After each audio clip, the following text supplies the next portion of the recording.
Hello guys, good morning. कैसे हो आप सब? आपका एक बार फिर से स्वागत है आपके अपने चैनल आई विल पर, जिसमें कि हम कर रहे थे विजन आईएएस की टेस्ट सीरीज। और आज हम आ जाते हैं अपने हिस्ट्री के टेस्ट नंबर 1 पर।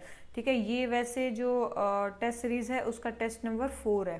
ठीक है, 4 है कि 5 है ये आप देख लेना। टेस्ट नंबर 5 है। ठीक है, तो ये टेस्ट नंबर 5 है। अगर आपको इसकी पीडीएफ चाहिए तो आप हमारे टेलीग्राम चैनल को ज्वाइन कर सकते हो, जिसका लिंक आपको डिस्क्रिप्शन बॉक्स में मिल जाएगा, और अदर वीडियोस के लिंक भी कुछ के आपको डिस्क्रिप्शन बॉक्स में मिल जाएंगे। ठीक है, अगर आपको वीडियो अच्छी लगती है तो लाइक करना और चैनल को सब्सक्राइब भी आप कर सकते हो। ठीक है, तो चलिए शुरू करते हैं आज के फर्स्ट क्वेश्चन से।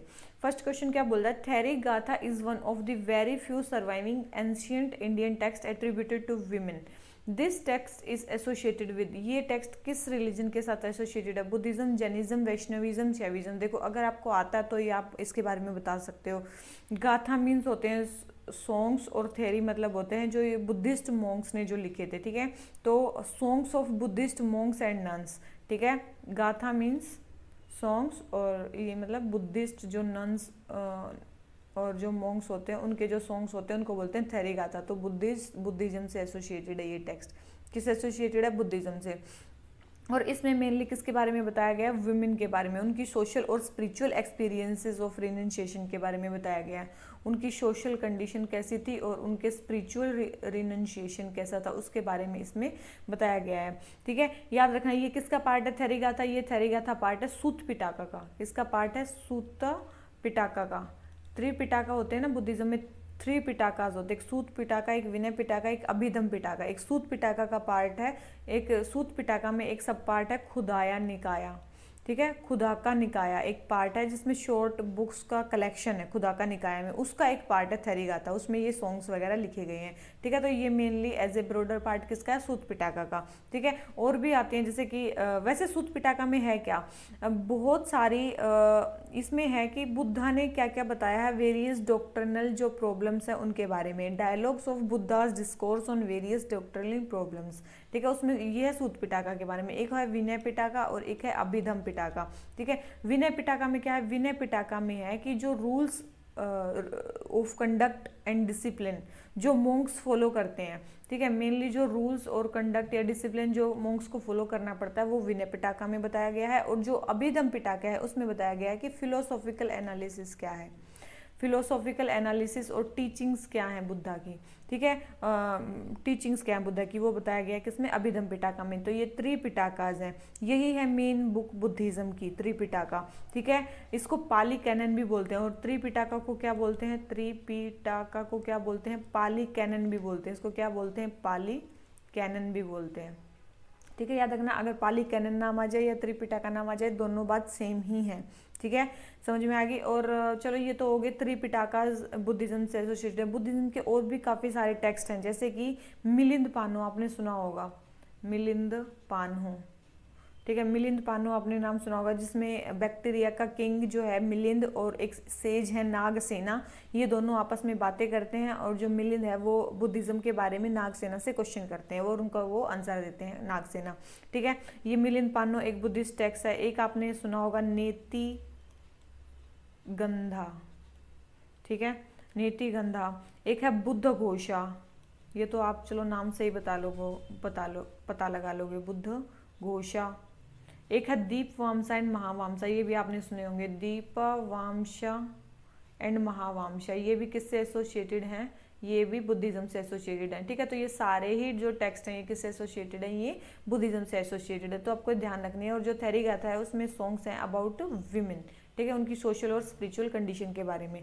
ठीक है, और 3 पिटाका के बारे में मैंने बता दिया। ठीक है, अब आ जाते हैं किस पे? नेक्स्ट क्वेश्चन पे। क्वेश्चन नंबर 2 से क्वेश्चन नंबर 2 क्या बोलता है? The illustrated manuscript of Nimatnama. ठीक है, ये एक मैन्युस्क्रिप्ट है निमातनामा। ये इंडियन और पर्शियन स्टाइल की क्या है, मतलब इसमें इंडियन और पर्शियन स्टाइल दोनों मिक्स हैं, वो क्या है ये? तो याद रखना ये क्या है? ये एक कुकरी बुक है जो घियासुद्दीन खिलजी के टाइम पे थी। ठीक है, ये कुकरी बुक है। बस एक इतनी चीज़ें आपको ध्यान रखनी, कोई ज़्यादा इसमें आपको पीएचडी करने की जरूरत नहीं है। ठीक है, तो ये जो निमातनामा है ये क्या है? एक कुकरी बुक है जिसमें इंडियन और पर्शियन स्टाइल दोनों मिक्स किए गए हैं। ठीक है, तो क्वेश्चन नंबर 2 हो गया कंप्लीट। आ जाते हैं क्वेश्चन नंबर 3 पे। हमें चोला रूलर्स के बारे में बताना है, चोला रूलर्स के बारे में हमें बताना है। ठीक है, देख लेते हैं। सबसे पहले है Raja Raja Chola assume the title of Gangaikonda the Chola who conquered the Ganga. ठीक है, तो एक चीज ध्यान रखना, जो ये गंगाईकोंडा चोला है ना, ये जो टाइटल था ये जीता था किसने? राजेंद्र वन ने। ये किसने जीता था? राजेंद्र वन ने। राजेंद्र वन ने, ये राजेंद्र वन रूलर था चोला अंपायर का। राजेंद्र वन ने टाइटल जीता था गंगाईकोंडा चोला का। ठीक है, जिन्होंने गंगास को जीता था। ठीक है, तो ये चीज आपको ध्यान रखनी है, ये उन्होंने नहीं जीता था। ठीक है, याद रखना ये राजेंद्र वन ने जीता था। तो ये फर्स्ट स्टेटमेंट रॉन्ग होगी। सेकंड है Rajendra Chola destroyed the Chera navy at Trivendrapuram and later captured Madurai the capital of Pandyas. तो एक चीज ध्यान रखना, ये जो मदुरई की कैपिटल कैप्चर की थी और जो ये जो जिन्होंने चेरा के एम्पायर को डिस्ट्रॉय किया था और पांड्यास की कैपिटल छीन ली थी, ये कौन कौन थे? ये राजा राजा चोला थे। ये कौन कौन से थे? ये कौन से थे? राजा राजा चोला थे। ये कौन से थे? ये राजा राजा चोला। ठीक है, ध्यान रखना ये राजा राजा चोला ने किया था, ना कि राजेंद्र चोला ने। समझ में आई आपको बात? और राजा राजा चोला ने एक और चीज के लिए फेमस है, इन्होंने राजा राजेश्वर टेम्पल बनाया था। क्या?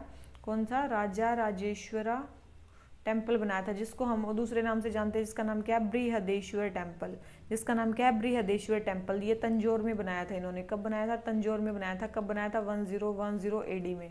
ठीक है, 1010 एडी में इन्होंने बनाया था ये। तो ध्यान रखना, राजा राजा ने राजा राजेश्वर या बृहदेश्वर टेम्पल तंजौर में बनाया था 1010 एडी में, और इन्होंने ही चेराज की नेवी पे भी अटैक किया था, और इन्होंने ही पांड्यास की जो कैपिटल है मदुरई, उसको भी कैप्चर कर लिया था।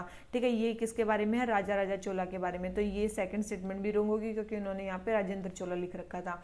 थर्ड है the Chola rulers mark their victories by erecting temples and having inscription written on walls of this temples. देखो एक चीज ध्यान रखो, अभी मैंने क्या बताया कि इन्होंने एक बहुत बड़ा टेम्पल बनाया था। ये आपने सुना होगा बृहदेश्वर टेम्पल या राजा राजेश्वर टेम्पल, काफी ज्यादा फेमस है। तो यस, इन्होंने टेम्पल्स तो इरेक्ट किए थे और उस पर इंस्क्रिप्शन भी लिखवाए होंगे। तो ये स्टेटमेंट ठीक है। ठीक है, तो थर्ड स्टेटमेंट हमारी करेक्ट है और फर्स्ट एंड सेकंड स्टेटमेंट हमारी रॉन्ग है। तो हमारा आंसर क्या आ गया? ए। Sorry, 1 second. तो इसका आंसर हमारा क्या हो जाता है? ए। ठीक है, तो ये आपने समझ लिया कि इसमें क्या क्या है। और एक और चीज ध्यान रखना, किसके बारे में? 1 मिनट, ऐसे कर लेते हैं। जो ये राजेंद्र वन थे ना, जो ये राजेंद्र वन थे, इन्होंने ही क्या बता रही हूँ मैं, एक चीज, राजेंद्र वन नहीं, सॉरी, जो चोला रूलर्स थे ना, चोला रूलर्स को मतलब चोला अंपायर को फाउंड किसने किया था? एक विजाल्या चोला था, उन्होंने फाउंड किया था, विजाल्या। ठीक है, विजाल्या चोला था, उन्होंने मतलब जो चोला अंपायर था उसको फाउंड किया था। किसको डिफीट किया था इन्होंने? याद रखना, किसको हरा के चोला रूलर्स बने थे? पल्लवास को हरा के। किसको बने थे? पल्लवास को डिफीट करके जो चोला रूलर्स थे वो बने थे, और सब इनका फाउंडर कौन था? विजाल्या चोला। ठीक है, उसके बाद ये आए थे कौन से? ये राजेंद्र चोला, राजा राजा चोला। ठीक है, ध्यान रखना इस चीज का। उसके बाद अगर हम बात करें, देखो चोला के बारे में ना बहुत सारी चीजें हैं। बहुत सारी चीजें हैं का मतलब क्या है? देखो यहाँ पे मैं कुछ इसके बारे में चीजें लिख देती हूँ चोला अंपायर के बारे में। इनका एडमिनिस्ट्रेशन कैसा था? ठीक है, इनका एडमिनिस्ट्रेशन कैसा था? सबसे पहले सबसे ऊपर जो था होता था, इसमें किंग होता था, टॉप पेन में किंग होता था। ठीक है, यहाँ पे जो प्रोविंसेस थी उनको बांटा गया था किसमें? मंडलम्स में। किसमें बांटा गया था? इनकी जो प्रोविंसेस थी उनको मंडलम्स में बांटा गया था। ठीक है, मंडलम्स के नीचे क्या होते थे? नाडूज होते थे। मंडलम्स के नीचे क्या होते थे? नाडूज होते थे। नाडूज मतलब जो तहसील है उनको बोलते थे तहसील्स को क्या बोलते थे? नाडू। ठीक है, नाडू के ऊपर जो हेड करता था नाडू को, वो क्या होता था? नट्टार। ठीक है, नाडू को हेड करने वाले पोजीशन को क्या बोलते थे? नट्टार। ठीक है, ध्यान रखना इसको, ये हेड होता था। ठीक है, उसके बाद नाडू के नीचे क्या होते थे? वल्ला नाडूज। वल्ला नाडूज। ठीक है, नाडूज के नीचे क्या होते थे? वल्ला नाडूज। इनको हेड कौन करता था? पेरिया नट्टार। इन वल्ला नाडूज को हेड कौन करता था? पेरिया नट्टार। ठीक है, ये पेरिया नट्टार मैं क्या बता रही हूँ समझ लेना। ठीक है, ये हेड करते थे इनको। पेरिया नट्टार वल्ला नाडूज को हेड करते थे, नाडूज को हेड करते थे नट्टार, और मंडलम इसमें हाईएस्ट वो होती थी। यहाँ पे टाउन को क्या कहा जाता है? यहाँ टाउन को कहा जाता था नगरम। ठीक है, टाउन को क्या कहा जाता था? यहाँ पे नगरम कहा जाता। क्या कहा जाता था? नगरम कहा जाता था। और इनको हेड कौन करता था? नगरम को नगराटार। कौन करता था? नगराटार। नगराटार। ठीक है, नगराटार इनको हेड करता था। यहाँ पे गांव को क्या बोला जाता था? उर। गांव को क्या बोला जाता था? उर बोला जाता था। और गांव को जो हेड करता था वो देखो 2 टाइप के गांव होते थे, एक तो उर होते थे, एक होते थे अग्रहारा। एक होते थे अग्रहारा, एक होते थे उर जो नॉर्मल विलेज होते थे। अग्रहारा कौन से होते थे? जो ब्राह्मण्स को दिए होते थे, जो ब्राह्मण्स के लिए होते थे स्पेशल विलेजेस, या उनको दान में दिए होते थे जहाँ पे टैक्स वैक्स नहीं लगता था। ठीक है, तो दो टाइप विलेजेस, दो टाइप के होते थे, उर और अग्रहारा। अग्रहारा क्या होते थे? जो ब्राह्मण्स को दिए होते थे। उर क्या होते थे? जो नॉर्मल विलेजेस होते थे। ठीक है, टाउन को नगरम यहाँ पे बोलते थे। और यहाँ एक चीज़ यहाँ पे बहुत इंपॉर्टेंट आती है कि यहाँ पे देखो, मैं अलग ही लिख देती हूँ। ठीक है, ये बात किसके बारे में चल रही है? चोलास के बारे में चल रही है। ठीक है, यहाँ पे अलग अलग लैंड मेजरमेंट्स के लिए यूनिट्स थी। ठीक है, किसके लिए? लैंड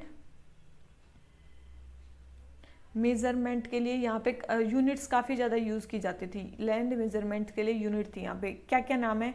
जैसे कि कुली, ठीक है, माँ, वेली, ठीक है, पट्टी और पदगम। ये याद रखना बहुत इंपॉर्टेंट है। आजकल पेपर में कैसे आता है? कुली, माँ और वैली किससे एसोसिएटेड है? कौन से एम्पायर से एसोसिएटेड है? पता ही नहीं क्या है। या फिर ये पूछ सकते हैं कि कुली, माँ, वैली क्या है? लैंड मेजरमेंट है, कुछ भी लिख देंगे। ठीक है, कोई पोस्ट है, क्या है, तो ये चीज़ लिख देंगे। ठीक है, तो कुली, माँ, वैली क्या है? लैंड मेजरमेंट यूनिट है। चोला अम्पायर में ये यूज होती थी। ठीक है, यहाँ का एक बहुत मतलब चोला अम्पायर का एक फेमस आपने इंस्क्रिप्शन का नाम सुना होगा, उसका नाम है उत्तरा मैरूर इंस्क्रिप्शन। उत्तरा मैरूरू इंस्क्रिप्शन, ये आपने सुना होगा। उत्तरा मैरूरू इंस्क्रिप्शन, ये चोला एम्पायर से रिलेटेड है। ये कौन से चोला ने, मतलब कौन से चोला का इंस्क्रिप्शन है? ये प्रतांका चोला का, प्रांताका चोला, आपने इसका नाम सुना होगा। ये भी एक चोला का रूलर था, प्रांताका चोला। इन्होंने भी इनका इंस्क्रिप्शन है उत्तरा मैरूर इंस्क्रिप्शन। ये इसमें किसके बारे में बताते हैं कि जो विलेजेस में कमेटीज बनती थी उनके इलेक्शन कैसे होते थे। मेनली इलेक्शंस कैसे होते थे कमेटीज के, जो गांव में बनती थी एडमिनिस्ट्रेशन के लिए। ठीक है, तो उत्तरा मैरूर इंस्क्रिप्शन में उसके बारे में बताया गया है। मेनली चोलास क्या थे? कौन से रिलीजन को फॉलो करते थे? ये मेनली शिवाइट थे। ठीक है, शिव जी की पूजा करते थे ये। ठीक है, कास्ट थी, यस, यहाँ पे कास्ट भी प्रेवलेंट थी। यहाँ पे कास्ट भी प्रेवलेंट थी, और दो कास्ट यहाँ पे काफ़ी ज़्यादा फेमस थी। एक तो थी इडंगई, ठीक है, और एक थी वडंगई। ठीक है, एक इडंगई, एक वडंगई, ये दो कास्ट फेमस थी। सेवाइट ये मेनली थे। क्या यहाँ पे सती सिस्टम था? यस, यहाँ पे सती सिस्टम भी प्रेवलेंट था, और यहाँ पे देवदासी सिस्टम भी था। ठीक है, सती सिस्टम भी था, देवदासी सिस्टम भी था। और इसी टाइम पे एक काम्बन की जो रामायण है वो भी बनी थी। काम्बन रामायण, आपने सुना होगा काम्बन रामायण का नाम। काम्बन रामायण भी इसी टाइम पे बनी थी। ये किस में थी? तमिल लैंग्वेज में थी। काम्बन रामायण थी वो किस में थी? तमिल लैंग्वेज में थी। इन्होंने जो भी मेनली आर्किटेक्चर बनाए वो किस में बनाए? द्रविड़ा स्टाइल आर्किटेक्चर में। द्रविड़ा स्टाइल आर्किटेक्चर था इनका मेन। जो ये आर्किटेक्चर भी कुछ बनाते थे ना, द्रविड़ा स्टाइल में होता था। द्वारपाल होते थे, ये सब होते थे। ठीक है, विजाल्या टेम्पल का भी इन्होंने ही बनाए हैं। विजाल्या टेम्पल आपने सुना होगा, विजाल्या टेम्पल भी इन्हीं के टाइम पे बने। और बृहदेश्वर टेम्पल का तो मैंने बता ही दिया। ठीक है, ये कुछ कुछ अलग चीजें हैं जो एडमिनिस्ट्रेशन के बारे में, चोलास के बारे में। ठीक है, मैं रूलर्स के बारे में नहीं बता रही हूँ, उनके एडमिनिस्ट्रेशन के बारे में बता रही हूँ। तो क्वेश्चन नंबर 3 ये हो गया हमारा कंप्लीट।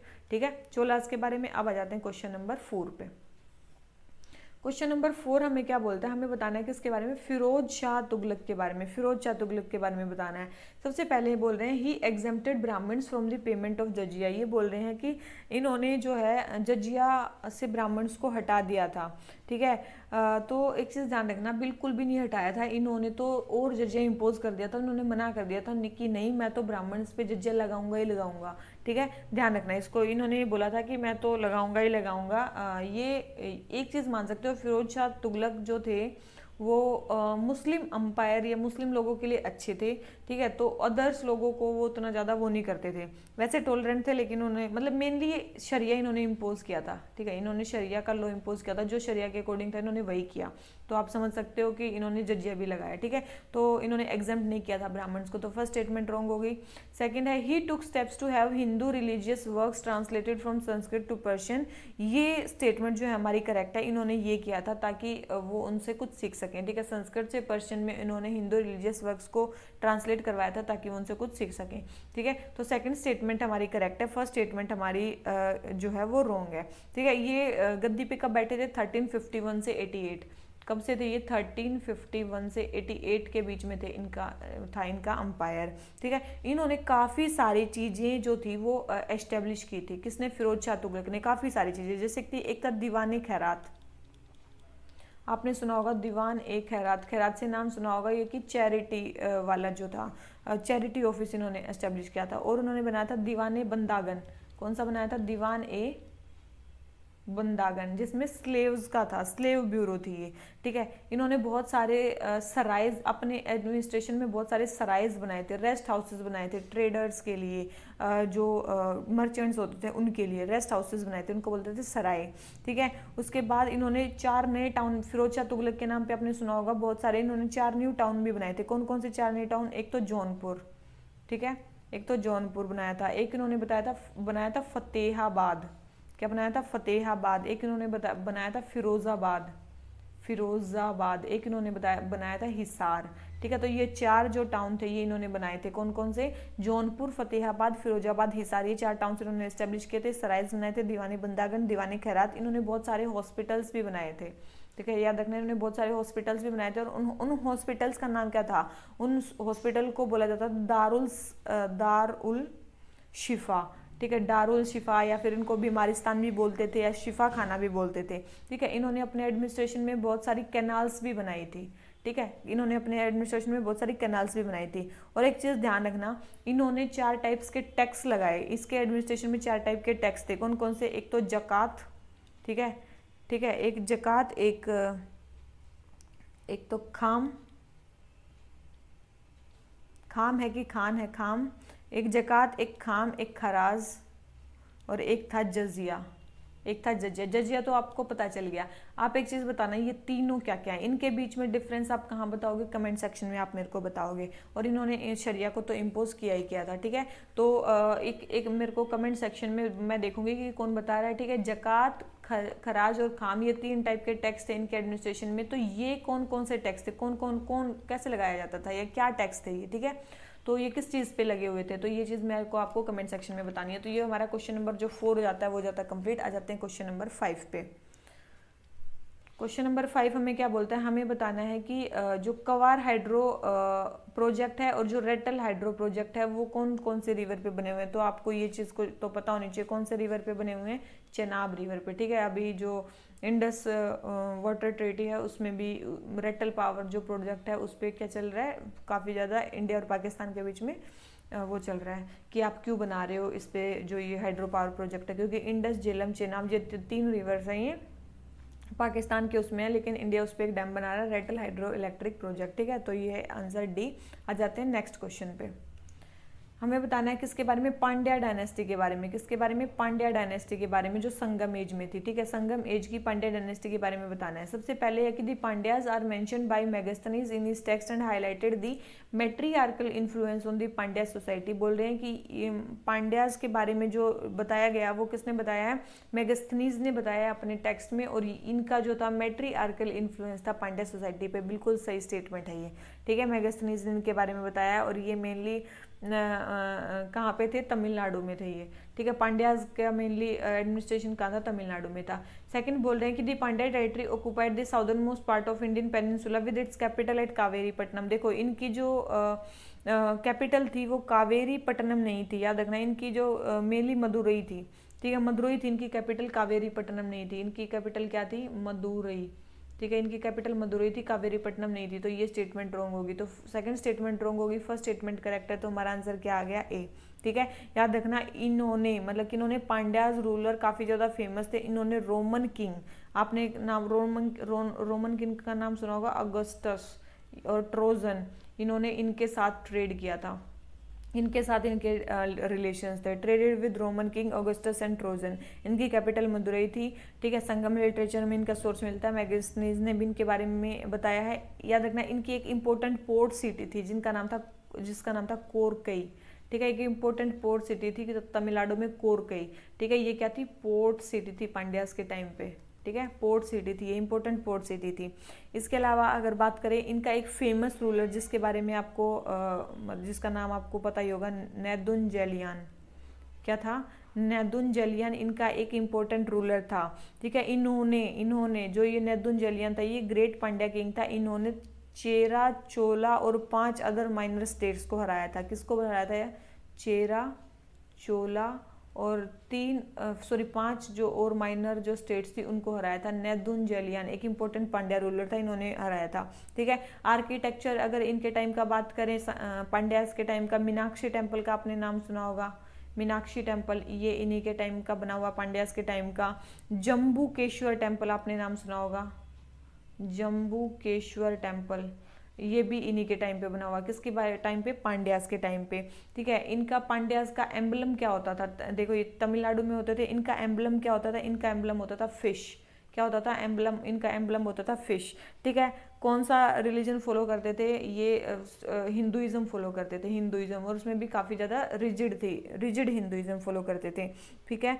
और एक ट्राइब आ गई थी, इनका डिस्ट्रक्शन कैसे हुआ? ये कमज़ोर कैसे पड़ गए? एक ट्राइब आई थी काला भैरास, आपने नाम सुना होगा, काला भैराज, ये एक ट्राइब आई थी। तो इनके कारण फिर ये जो पांड्यास थे इनका जो रूल था वो कमज़ोर पड़ गया था।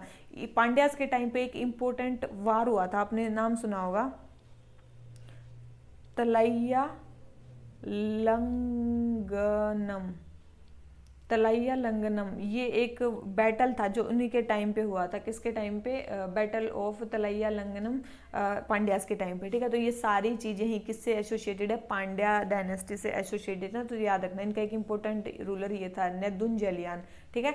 तो और सारी चीज़ें हो गई, बस यही मेनली क्वेश्चन में था। तो आज क्वेश्चन नंबर 6 हो गया कंप्लीट। आ जाते हैं किस पे? क्वेश्चन नंबर 7 पे। हमें बताना लॉर्ड विष्णु के टेम्पल्स के बारे में, कौन सा जो टेम्पल है वो लॉर्ड विष्णु को डेडिकेटेड है। देखो अभी हमने पढ़ा था बृहदेश्वर टेम्पल या राजा राजेश्वर टेम्पल, वो किनको डेडिकेटेड है? वो शिवा को डेडिकेटेड है। तो सेकंड तो है नहीं, ठीक है। तो सेकंड तो है नहीं, तो फर्स्ट स्टेटमेंट हमारी रॉन्ग होगी। फिर बोल रहे हैं कि ये लक्ष्मणा टेम्पल, तो याद रखना ये लक्ष्मणा टेम्पल ये बिल्कुल ये किसको मतलब डेडिकेटेड है? विष्णु जी को डेडिकेटेड है लक्ष्मणा टेम्पल। ये किसने बनाया था? चंडेला जो किंग थे उन्होंने बनाया था। किन्होंने? चंडेला किंग ने, जिनका नाम था धंगा, उन्होंने इसको बनाया था लक्ष्मणा टेम्पल को। विष्णु जी को डेडिकेटेड है ये, और ये कब बना था? 954 AD में बना था ये, ठीक है, टेम्पल, लक्ष्मणा टेम्पल। पापानाथ जो टेम्पल है ये लॉर्ड शिवा को ये चालुक्यास ने बनाया था। ये किसने बनाया था? चालुक्यास ने बनाया था। और बृहदेश्वर का मैंने आपको बता दिया है। तो ये शिवा का टेम्पल, ये भी किसका? शिवा का टेम्पल है। तो विष्णु का टेम्पल केवल एक ही है, वो है लक्ष्मणा टेम्पल, ठीक है। तो क्वेश्चन नंबर 7 आंसर हो गया बी। आ जाते हैं क्वेश्चन नंबर 8 पे। हमें बताना है it is an important cave site. ये एक इम्पोर्टेंट केव साइट है जिसमें बहुत सारी इमेजेस हैं वज्रयान बुद्धिज़्म की। कौन से बुद्धिज़्म की? वज्रयान बुद्धिज़्म की। यहाँ पे बुद्धिस्ट केव बड़ी बड़ी हैं, सिंगल डबल ट्रिपल स्टोरी भी हैं, और ब्राह्मणिकल केव्स भी हैं वहाँ पे, और एक कैलाश, माउंट कैलाश भी है वहाँ पे। तो ये कौन सी, उसके बारे में बात चल रही है। ऐसी कौन सी केव्स हैं जहाँ पे हिंदुइज्म, बुद्धिज़्म और जैनिज्म तीनों की केव्स हैं? तो वो कौन सी है? एलोरा केव्स हैं। वो कौन सी केव्स हैं? एलोरा की केव्स। अजंता में मेनली बुद्धिज्म है और इनमें भी मेनली बुद्धिज्म ही है।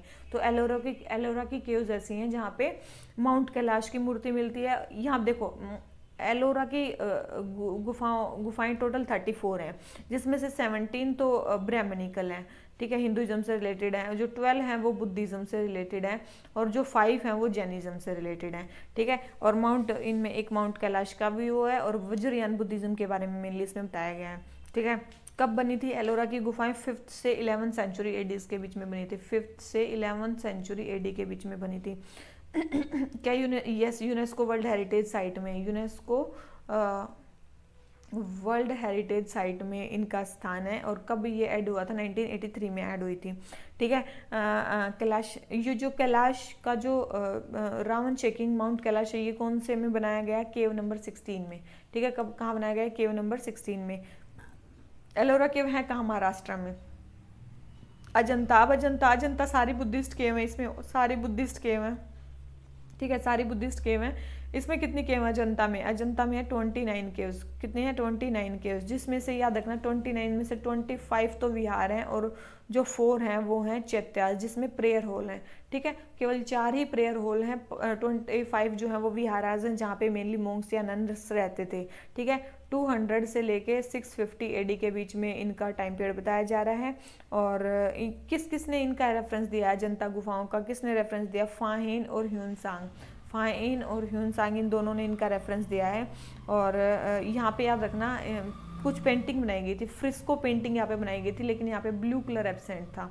ठीक है, अजंता की गुफाओं में क्या नहीं था? ब्लू कलर नहीं था। ये भी यूनेस्को वर्ल्ड हेरिटेज साइट में इनकी जगह है। कहाँ पे? यूनेस्को वर्ल्ड हेरिटेज साइट में 1983 में इनकी जगह बन गई थी। अगर कन्हेरी केव्स की बात करें, ये भी मुंबई में महाराष्ट्र में ही है। ठीक है, संजय गांधी नेशनल पार्क का नाम सुना होगा, संजय गांधी नेशनल पार्क, उसके अंदर फॉरेस्ट में ये पाई जाती हैं। ठीक है, इसमें बहुत सारी मोनोलिथिक एक्सकेवेशन है, मोर देन 129, मतलब more than 120 different rock cut monolithic excavation है इसमें।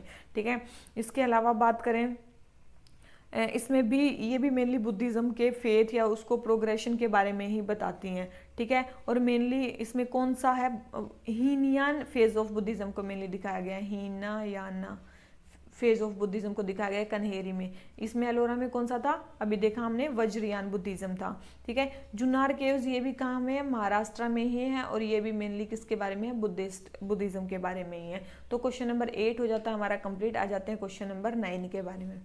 क्वेश्चन नंबर 9 हमें बता रहा है कि अंटार्कटिका ट्रीटी में कौन कौन से मेंबर्स हैं। अब कौन से मेंबर्स हैं? देखो, जब अंटार्कटिका ट्रीटी हुई थी तो इसी को हम वाशिंगटन ट्रीटी भी बोलते थे, 1959 में हुई थी, शायद ये 1 दिसंबर को हुई थी। तब उस टाइम पे 12 नेशन थे, तब उस टाइम पे 12 नेशन ने इसको साइन किया था, लेकिन बाद में अदर मेंबर्स ने भी ज्वाइन किया। और आज के टाइम पे इसमें कितने मेंबर्स हैं? इसके 54 मेंबर्स हैं। ठीक है, आज के टाइम पे इसके 54 मेंबर्स हैं। इंडिया भी इसका मेंबर है, और इंडिया ने कब इसको ज्वाइन किया था? 1983 में इंडिया ने इसको ज्वाइन कर लिया था। ठीक है, तो कौन कौन से इसके मेंबर्स हैं? तो याद रखना, ऑस्ट्रेलिया, रशिया, यूक्रेन, इंडिया, चारों ही इसके मेंबर्स हैं। ठीक है, अंटार्कटिका ट्रीटी के। ठीक है, और ये जो ट्रीटी है इसका ऑब्जेक्टिव क्या था? याद रखना, इसका ऑब्जेक्टिव था कि जो केवल जो अंटार्कटिका है उसको केवल पीसफुल पर्पस के लिए हम यूज़ कर सकें, केवल पीसफुल पर्पस के लिए इसको यूज़ कर सकें, वहाँ पे मिलिटराइजेशन इसका ना हो। ठीक है, मिलिटराइजेशन इसका ना हो, और कोई भी वहाँ पे न्यूक्लियर टेस्ट या फिर कोई भी रेडियो एक्टिव जो मटेरियल है वो वहाँ पे ना पहुँच पाए। ठीक है, इसके अलावा वहाँ पे इंटरनेशनल कोऑपरेशन हो सके, रिसर्च एंड डेवलपमेंट हो सके। ठीक है, उसके लिए मेनली ये ट्रीटी बनाई गई थी। इंडिया का कोई प्रोग्राम चल रहा है अंटार्कटिका में? यस, इंडिया के काफ़ी सारे प्रोग्राम चल रहे हैं, जैसे कि दक्षिण गंगोत्री, आपने नाम सुना होगा, दक्षिण गंगोत्री इंडिया का प्रोग्राम है वहाँ पे।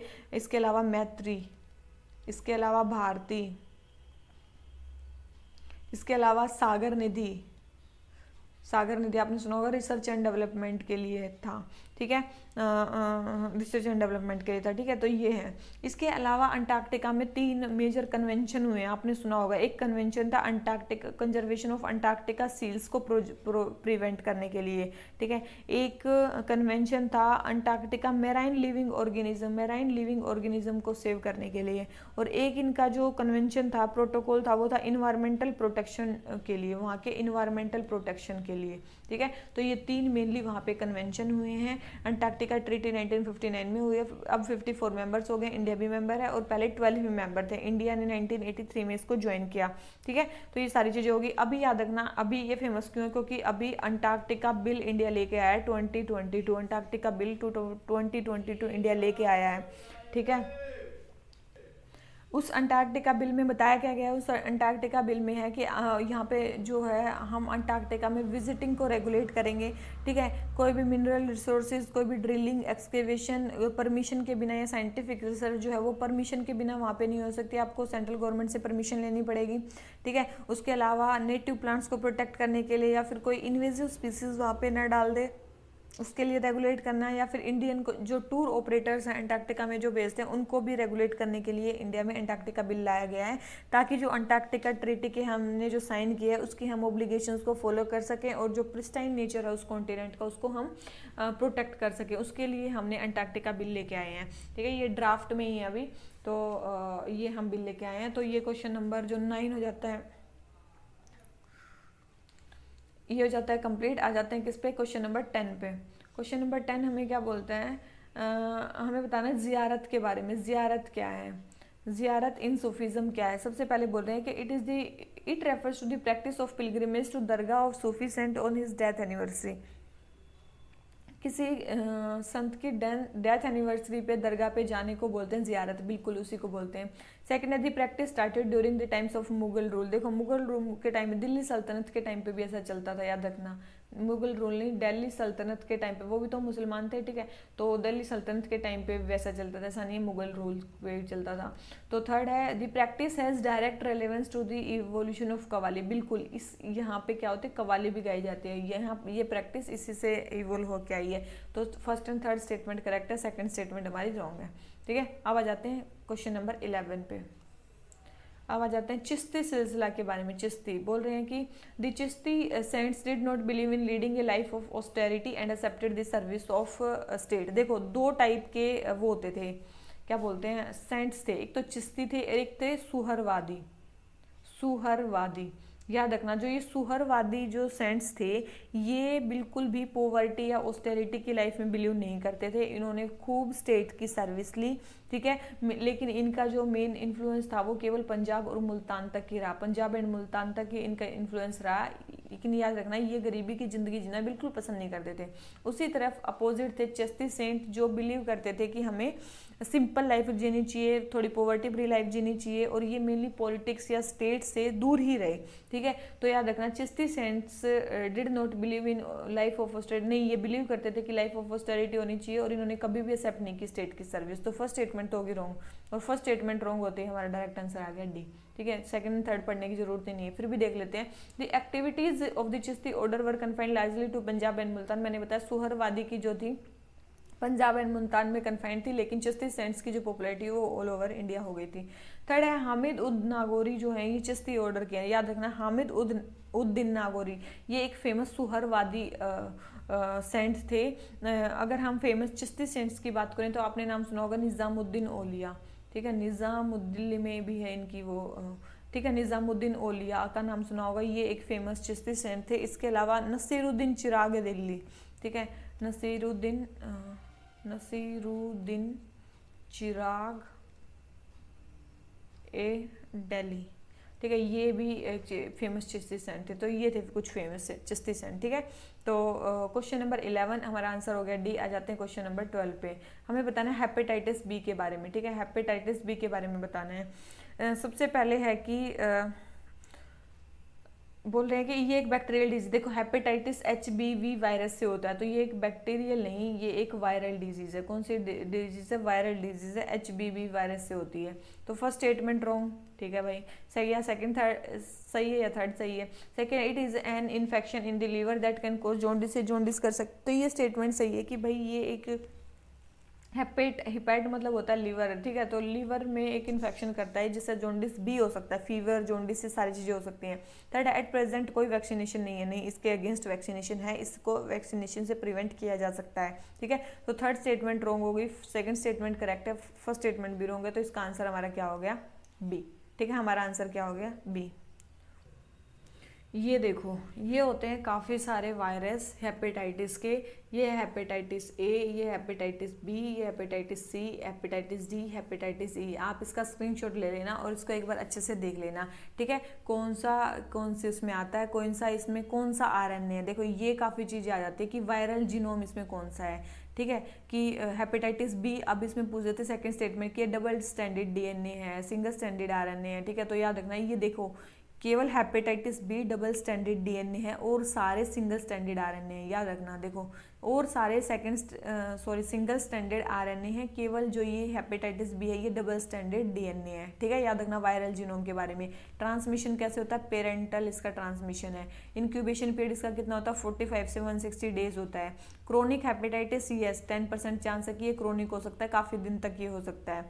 क्योर इसका क्या है, ठीक है, इसका क्योर क्या है, क्योर कोई भी नहीं है, ठीक है। Treatment usually tackle this symptoms, और याद रखना इसमें वैक्सीन है, ठीक है, ध्यान रखना। तो ये है मेनली, आप एक बार इसका अच्छे से क्या ले लेना, एक स्क्रीनशॉट ले लेना, ठीक है, और सारी चीज़ें आपको एक बार अच्छे से देख के पढ़नी है।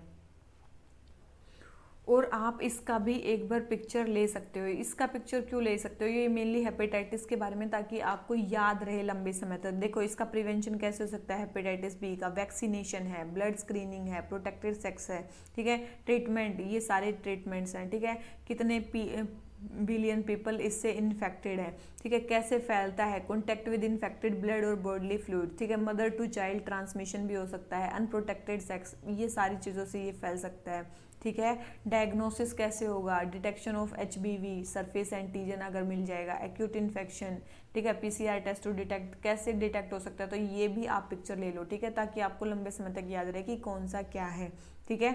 ध्यान रहना चाहिए आपको सारी चीज़ें। देखो हेपेटाइटिस सी में कोई वैक्सीनेशन नहीं लिख रखा, तो हेपेटाइटिस सी जो है वो वैक्सीनेशन से नहीं होगा, ठीक है। और हेपेटाइटिस ए में भी क्या है, वैक्सीनेशन है।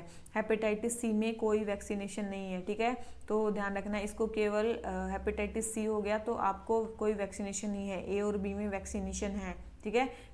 मेन यही है, ABC मेन हेपेटाइटिस ABC है, D और E भी हैं अगर पूछ ले तो मेनली ये 3 ही हैं, ठीक है, ये याद रखना आप, ठीक है। तो हमारा क्वेश्चन नंबर 12 हो जाता है कंप्लीट। आ जाते हैं क्वेश्चन नंबर 13 पे। हमें क्वेश्चन नंबर 13 बोल रहा है कि कौन सी इंडस वैली साइट कौन से रिवर पे लोकेटेड है। तो सबसे पहले बोल रहे हैं मोहनजोदाड़ो, हड़प्पा और कालीबंगन, ठीक है। मोहनजोदाड़ो जो है वो इस पे है, क्या बोलते हैं, इंडस पे है, तो ये स्टेटमेंट तो बिल्कुल सही है, ये इंडस पे है। हड़प्पा जो है वो रावी पे है, ये स्टेटमेंट भी बिल्कुल सही है। कालीबंगन जो है याद रखना, ये कालीबंगन घग्गर हाकड़ा रिवर पे है, ये बीच पे नहीं है, ठीक है। ये किस पे है, घग्गर हाकड़ा रिवर पे है, घग्गर हाकड़ा रिवर पे है, तो ये इस पे है, ये बीच पे नहीं है। तो थर्ड स्टेटमेंट हमारी रॉन्ग होगी, first and second statement correct है, तो हमारा आंसर क्या आ गया, बी, ठीक है। अब आ जाते हैं किस पे, क्वेश्चन नंबर 14 पे। हमें बताना है king Harshavardhana of Vardhana dynasty के बारे में।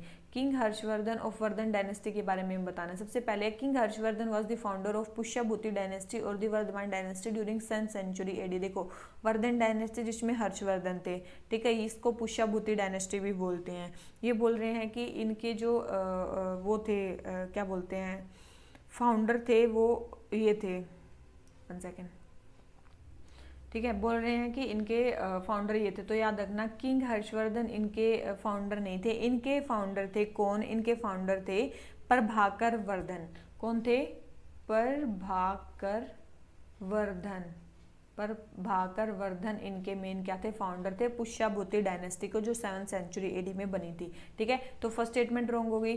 सेकंड है फाहिन, a famous Chinese traveller visited India during Harshvardhan period and studied at Nalanda. बोल रहे हैं कि जो फाहिन थे वो फेमस चाइनीज ट्रेवलर थे, वो इंडिया विजिट किए हर्षवर्धन के टाइम पे। याद रखना फाहिन जो है वो बहुत पहले आए थे, ठीक है, मतलब जो फाहिन है वो काफ़ी पहले आए थे, चंद्रगुप्त II के टाइम पे, ठीक है। फाहिन किसके टाइम पे थे, चंद्रगुप्त II के टाइम पे थे, और इनके टाइम पे मिल आए थे ह्यूनसांग।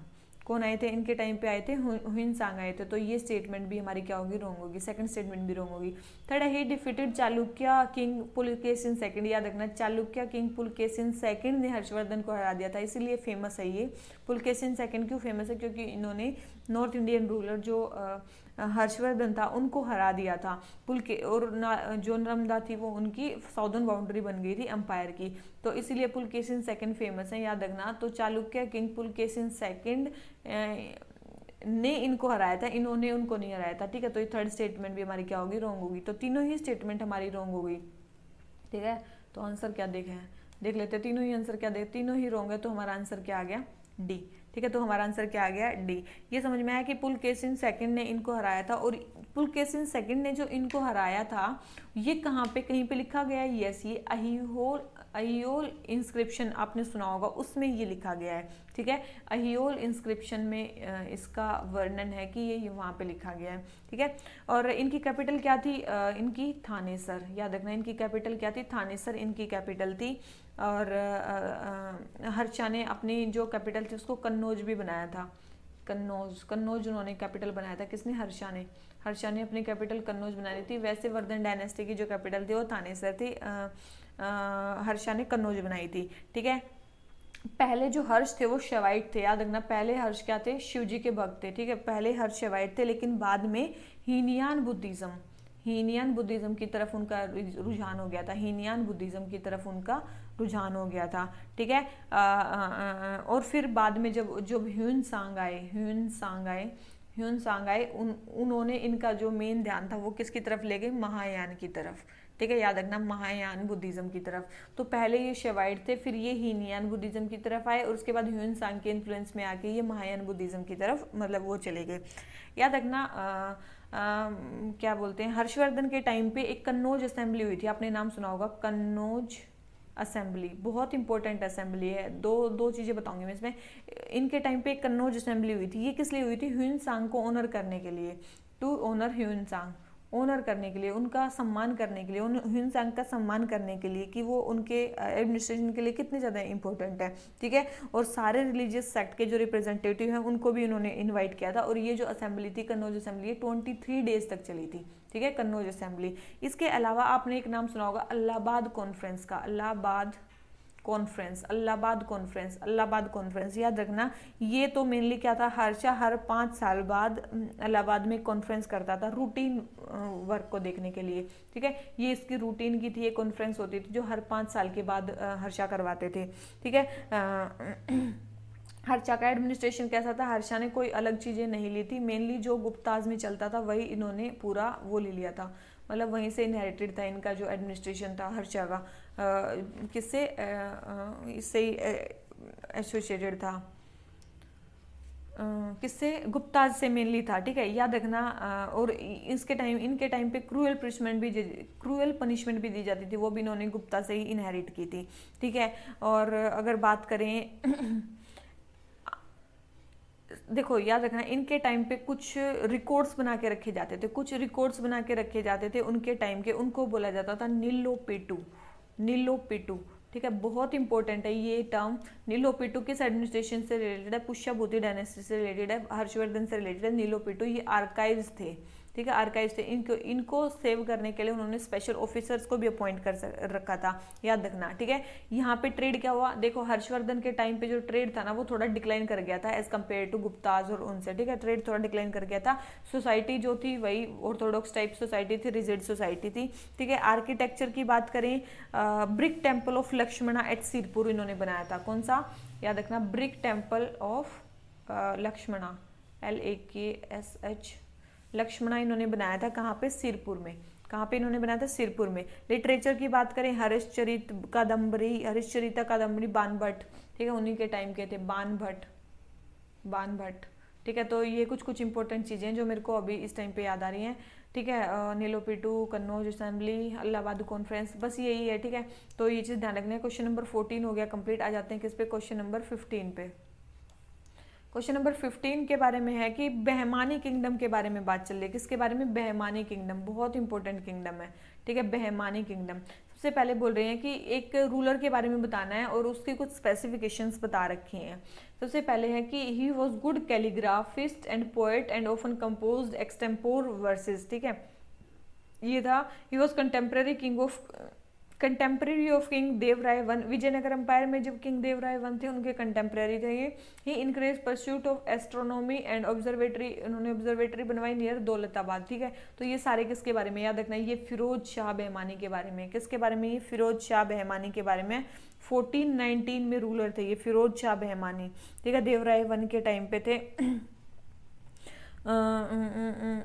और याद रखना, फिरोज शाह बेमानी को देवराय जो वन थे विजयनगर अंपायर के, उन्होंने हराया था, इसीलिए फेमस है ये। देवराय वन ने विजयनगर अंपायर के जो किंग थे उन्होंने फिरोज शाह बेमानी को हरा दिया था, इसीलिए ये फेमस है कि उस टाइम के कंटेम्प्रेरी है, क्योंकि इन दोनों के बीच में युद्ध हुआ था, ठीक है, याद रखना इस चीज को। अब थोड़ा सा बेमानी किंगडम के बारे में देख लेते हैं, ठीक है, एक मिनट, इसको 1 सेकेंड, इसको मिटा देते हैं यहाँ से, ठीक है। देख लेते हैं हम। देखो बहमानी किंगडम, सबसे पहले बहमानी किंगडम के फाउंडर कौन थे, अलाउद्दीन बहमान शाह, ठीक है, याद रखते हैं अलाउद्दीन बहमान शाह, ठीक है। अलाउद्दीन बहमान शाह जो थे ये इनके फाउंडर थे, कौन, बहमानी किंगडम के। इनको हसन गंगू भी बोला जाता था, अलाउद्दीन बहमान शाह को हसन गंगू भी बोला जाता था, जो इनके फाउंडर थे, हसन गंगू, ठीक है। कब इन्होंने फाउंड किया था बहमान किंगडम को, 1347 में, ठीक है, दिल्ली सल्तनत का टाइम चल रहा था उस टाइम पे, ठीक है, 1347 में बहमानी किंगडम फाउंड हुआ था। इनकी कैपिटल क्या थी, गुलबर्ग, ठीक है। इनकी कैपिटल क्या थी? गुलबर्ग इनकी कैपिटल थी, गुलबर्ग इनकी कैपिटल थी। और बाद में बिदर चेंज कर दी थी किसने? अहमद वाली शाह ने। किसने? अहमद वाली शाह ने। अहमद वाली शाह ने इनकी जो कैपिटल थी वो बिदर में शिफ्ट कर दी थी। वैसे इनकी कैपिटल क्या थी? गुलबर्ग थी, बाद में बिदर में शिफ्ट कर दी थी। फाउंडर ये थे इनके, ठीक है। इनके इंपॉर्टेंट रूलर कौन कौन से हैं? इनके इंपॉर्टेंट रूलर हैं, एक तो यही अलाउद्दीन बेहमान शाह, ठीक है। उसके बाद मोहम्मद शाहवन, उसके बाद है फिरोज शाह, ठीक है। ये फिरोज शाह बेहमानी, ये इनके इम्पोर्टेंट वो हैं, किंग्स हैं। फिर एक आए थे महमूद शाह टू, ठीक है। महमूद शाह टू इनके टाइम पे जो अंपायर था इनका पीक पे था, ठीक है। क्योंकि इनके टाइम पे एक मिनिस्टर थे मोहम्मद शाह टू के टाइम पे, sorry three, Mohammad Shah three के टाइम पे जो इनका अंपायर था वो पीक पे था। क्यों था? क्योंकि इनके टाइम पे एक इम्पोर्टेंट मिनिस्टर थे जिनका नाम था मोहम्मद गवान। मोहम्मद गवान, आपने नाम सुना होगा, मोहम्मद गवान का नाम सुना होगा। ये काफ़ी इंपॉर्टेंट मिनिस्टर थे इनके टाइम पे, जिससे इनका जो वो था वो पीक पे था। अगर बात करें इधर अरेबियन सी से बेस्ट बे ऑफ बंगाल तक इनका अंपायर था। अगर इसमें बात करें तो काकीनाडा से रिवर कृष्णा तक इनकी वो था, मतलब अंपायर था। और गोवा से लेके बॉम्बे तक इनका अंपायर था, ठीक है, वेस्ट में। तो इतना बड़ा अंपायर इनका हो गया था मोहम्मद शाह थ्री के टाइम पे। मोहम्मद गवान कौन थे? मोहम्मद गवान एक पर्शियन मर्चेंट थे। वैसे कहाँ से आए थे? ये पर्शियन मर्चेंट थे। इनके टाइम पे मिनिस्टर भी थे, किंगडम इनके टाइम पे पीक पे था क्योंकि ये काफ़ी अच्छा गाइड करते थे। जब ये इंडिया में आए तो इनकी एज 42 थी। ग्रेट मैथमेटिशियन भी थे ये, ठीक है, ग्रेट मैथमेटिशियन भी थे। इन्होंने काफ़ी सक्सेसफुल वॉर वेज किए थे, जैसे कि इन्होंने विजयनगर के अगेंस्ट भी वॉर वेज किया था। इन्होंने उड़ीसा में भी वॉर वेज किया था। इसके अलावा अरेबियन सी में जो पायरेट्स घूमते हैं, सी पायरेट्स होते थे, उनके अगेंस्ट भी वॉर वेज किया था और ये जीते भी थे। इन्होंने काफ़ी ज़्यादा जो इंपॉर्टेंट एडमिनिस्ट्रेटिव रिफॉर्म्स लगाए थे। क्या इन्होंने बताया था कि सबसे पहले नोबल्स के ऊपर कंट्रोल होना चाहिए आपका, नोबल्स और प्रोविंसेस के ऊपर राजा का जो कंट्रोल है वो काफ़ी होना चाहिए। एक इन्होंने सैलरी रिड्यूस करवा दी थी, नोबल्स की, जिससे नोबल्स जो थे काफ़ी ज़्यादा गुस्सा भी हो गए थे। बाद में इनको एग्जीक्यूट भी करवा दिया था उन्होंने, ठीक है। और जब महमूद शाह थ्री हटे तो उसके बाद क्या हुआ? महमूद गवान को एग्जीक्यूट करवा दिया और उसके बाद सारे जो किंग थे वो काफ़ी ज़्यादा वीक आए और वीक सुल्ताना है, उसके कारण जो बेहमानी किंगडम था वो बाद में, अगर बात करें 1526 में 5 किंगडम्स में डिवाइड हो गया था, जिसका आपने को नाम भी पता होगा, अहमदनगर, बीजापुर, बिदर, बेरार और गोलकोंडा, ठीक है। इन पांचों में जो था वो बेहमानी किंगडम डिवाइड हो गया था 1526 में, ठीक है। तो ये है मेन किसके बारे में? बेहमानी किंगडम के बारे में, ठीक है। ये किसके बारे में? बेहमानी किंगडम के बारे में। तो क्वेश्चन नंबर 15 जो है वो हो जाता है हमारा कंप्लीट, ठीक है। आ जाते हैं किस पे? क्वेश्चन नंबर 16 पे, ठीक है। ये सारे के बारे में मैंने कुछ बता दिया है। आ जाते हैं क्वेश्चन नंबर 16। क्वेश्चन नंबर 16 क्या बोलता है? हमें कल्पसूत्रा और कालाचूरिया कथा के बारे में बताना है। ये किस उससे एसोसिएटेड है? तो ये याद रखना है, ये किससे एसोसिएटेड है? ये जैनिज्म से एसोसिएटेड है। किससे जैनिज्म से एसोसिएटेड है? कलक, जो ये कलकाचार्य कथा, कलक मतलब कलक एक मुनि थे, उनकी स्टोरी है। श्वेतांबर स्कूल के थे, ठीक है। तो ये उनकी स्टोरी है और ये कल्पसूत्रा का ही एक पार्ट है, ठीक है। कल्पसूत्रा का ही एक पार्ट है, तो याद रखना ये जैनिज्म के टेक्स्ट हैं दोनों। अब जाते हैं किस पे? क्वेश्चन नंबर 17 पे। हमें बताना है किसके बारे में? सन्निदाता के बारे में। मौर्यन एज में एक टर्म यूज होती थी सन्निदाता, वो किसके लिए यूज होती थी? याद रखना, सन्निदाता किसके लिए यूज होती थी? वो होती थी जो स्टेट ट्रेजरी या स्टोर हाउस का जो चीफ कस्टोडियन होता था उसके लिए यूज होती थी, ठीक है।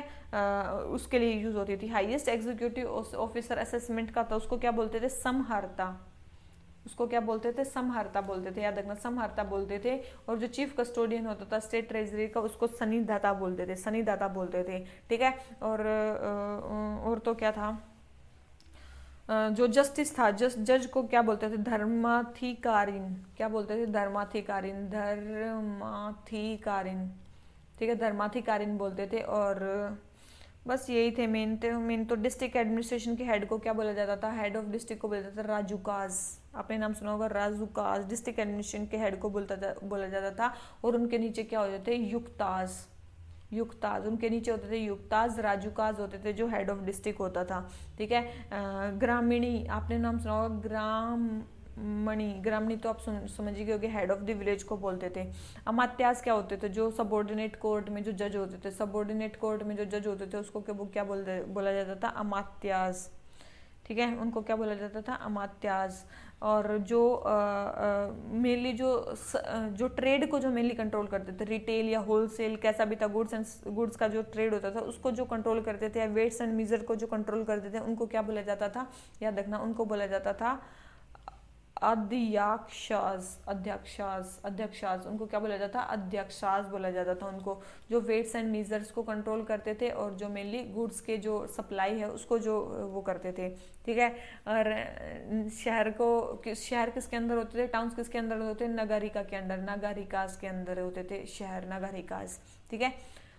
मेन इसमें रूलर कौन कौन से थे, मौर्य में मौर्यन अंपायर में मेन रूलर कौन कौन से थे, चंद्रगुप्त मौर्य, बिंदुसार, अशोक, ठीक है, आपने सुना होगा चंद्रगुप्त मौर्य, बिंदुसार, अशोक।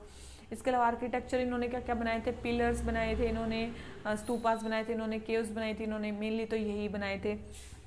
इसके अलावा और इनके टाइम पे काफ़ी ज़्यादा जो लिटरेरी सोर्सेज भी थे, या काफ़ी जो इम्पोर्टेंट जो क्या बोलते हैं इनको पर्सन्स भी थे, जैसे कि आपने सुना होगा कौटिल्य, इस अर्थशास्त्र ने टाइम पे लिखी गई थी, विशाखा दत्त ने मुद्रा राक्षसनी के टाइम पे लिखी थी, ठीक है। मेगस्थनीज इन्हीं के टाइम पे आए थे, दीपवामसा, महावामसा जो बुद्धिज्म के टेक्स्ट हैं वो इनके टाइम पे लिखे गए थे, दीपवामसा, महावामसा, ठीक है, मेगस्थनीज इनके टाइम पे आए थे, कौटिल्य, विशाखा दत्त, और इसके बाद बताएं कि अशोका एडिक्ट्स, ये सारे लिटरेरी रिसोर्सेज हैं इनके, ठीक है। देखो मैं सारी चीज़ें बता दी आपको जितनी मेरे को याद आती जा रही हैं। तो क्वेश्चन नंबर 17 ये हो गया कंप्लीट। आ जाते हैं किस पे, क्वेश्चन नंबर 18 पे। जब्ती और दहशाला सिस्टम क्या होता है, जब्ती और दहशाला सिस्टम क्या होता है, ठीक है। सबसे पहले अंडर दी दहशाला सिस्टम जो एवरेज प्रोड्यूसर डिफरेंट क्रॉप का एलवेजल जो एवरेज प्राइसेस हैं जो पिछले 10 साल में है वो कैलकुलेट किए जाते हैं, बिल्कुल, इसलिए उसको दहशाला बोलते हैं। Dahshala system was further development, yes, Zabti system का ये एक डेवलपमेंट है। जब्ती सिस्टम को टोडरमल्स का बंदोबस्त भी बोलते हैं, बिल्कुल सही है। और जब्ती सिस्टम क्या होता है कि जब्ती सिस्टम में होता था कि जो इतना भी सोन एरिया, जितने एरिया में भी कुछ बो रखा है, सोन एरिया था, उसको मेजर किया जाता था by the means of bamboos attached with iron rings, ठीक है। बैम्बूज से उसको वो किया जाता था, उसको बोलते थे क्या, जब्ती सिस्टम, ठीक है। तो ये तीनों ही स्टेटमेंट हमारी करेक्ट है, तो इसका आंसर हमारा क्या हो जाता है, डी, ठीक है। आ जाते हैं किस पे, क्वेश्चन नंबर 19 पे। हमें बताना है कि लोकायता फिलोसफी के मेन एक्सपाउंडर कौन है। देखो लोकायता फिलोसफी ऐसी थी जिसमें बोला जाता था कि भगवान कुछ नहीं है, जो है इस संसार में ही है। तो ये फिलोसफी किसने दी, चारवाक ने दी थी, ठीक है। इसको मटीरियलिस्ट फिलोसफी भी बोलते हैं, क्या बोलते हैं, मटीरियलिस्टिक फिलोसफी भी बोलते हैं, हेडोनिस्टिक फिलोसफी भी बोलते हैं, हेडोनिस्टिक फिलोसफी भी बोलते हैं, ठीक है। कि इन्होंने बोला था eat drink and marry, eat drink and marry, केवल यही करो और आपका कोई पर्पस नहीं है लाइफ का, ठीक है। तो क्वेश्चन नंबर 19 आंसर सी। आ जाते हैं क्वेश्चन नंबर 20 पे। हमें बताना है बुद्धिज्म की टीचिंग्स के बारे में क्या स्टेटमेंट सही नहीं है, ठीक है, क्या स्टेटमेंट सही नहीं है। सबसे पहले बोल रहे हैं कि Buddhism does not recognise the existence of eternal soul, बिल्कुल ये नो सोल थ्योरी देते हैं, ये नो सोल थ्योरी देते हैं कि कोई सोल परमानेंट नहीं है। तो ये बुद्धिज्म, ये बिल्कुल सही स्टेटमेंट है। Buddhism does not believe in theory of rebirth. देखो बुद्धिज्म जो है वो रीबर्थ जो है उसमें बिलोंग कर, मतलब बिलीव करते हैं, याद रखना, बिलीव करते हैं। बुद्धिज्म जो है रीबर्थ में बिलीव करते हैं, याद रखना, ऐसा नहीं है बिलीव नहीं करते, रीबर्थ में बिलीव करते हैं। थर्ड है according to Buddhism attainment of Nibban is ultimate goal, बिल्कुल उनका अल्टीमेट गोल निबान है। Buddhism does not recognise the existence of God, बिल्कुल गॉड के एग्जिस्टेंस को भी वो नहीं मानते हैं। तो क्या सही नहीं है, तो बी स्टेटमेंट सही नहीं है। तो अब आ जाते हैं किस पे, क्वेश्चन नंबर 21 पे। हमें बताना है जैन श्राइन्स के बारे में। क्या बोल रहे हैं कि गोमतेश्वर कहाँ पे लोकेटेड है, ठीक है, गोमतेश्वर। तो ये गोमतेश्वर कहाँ पे लोकेटेड है, आपको पता होगा।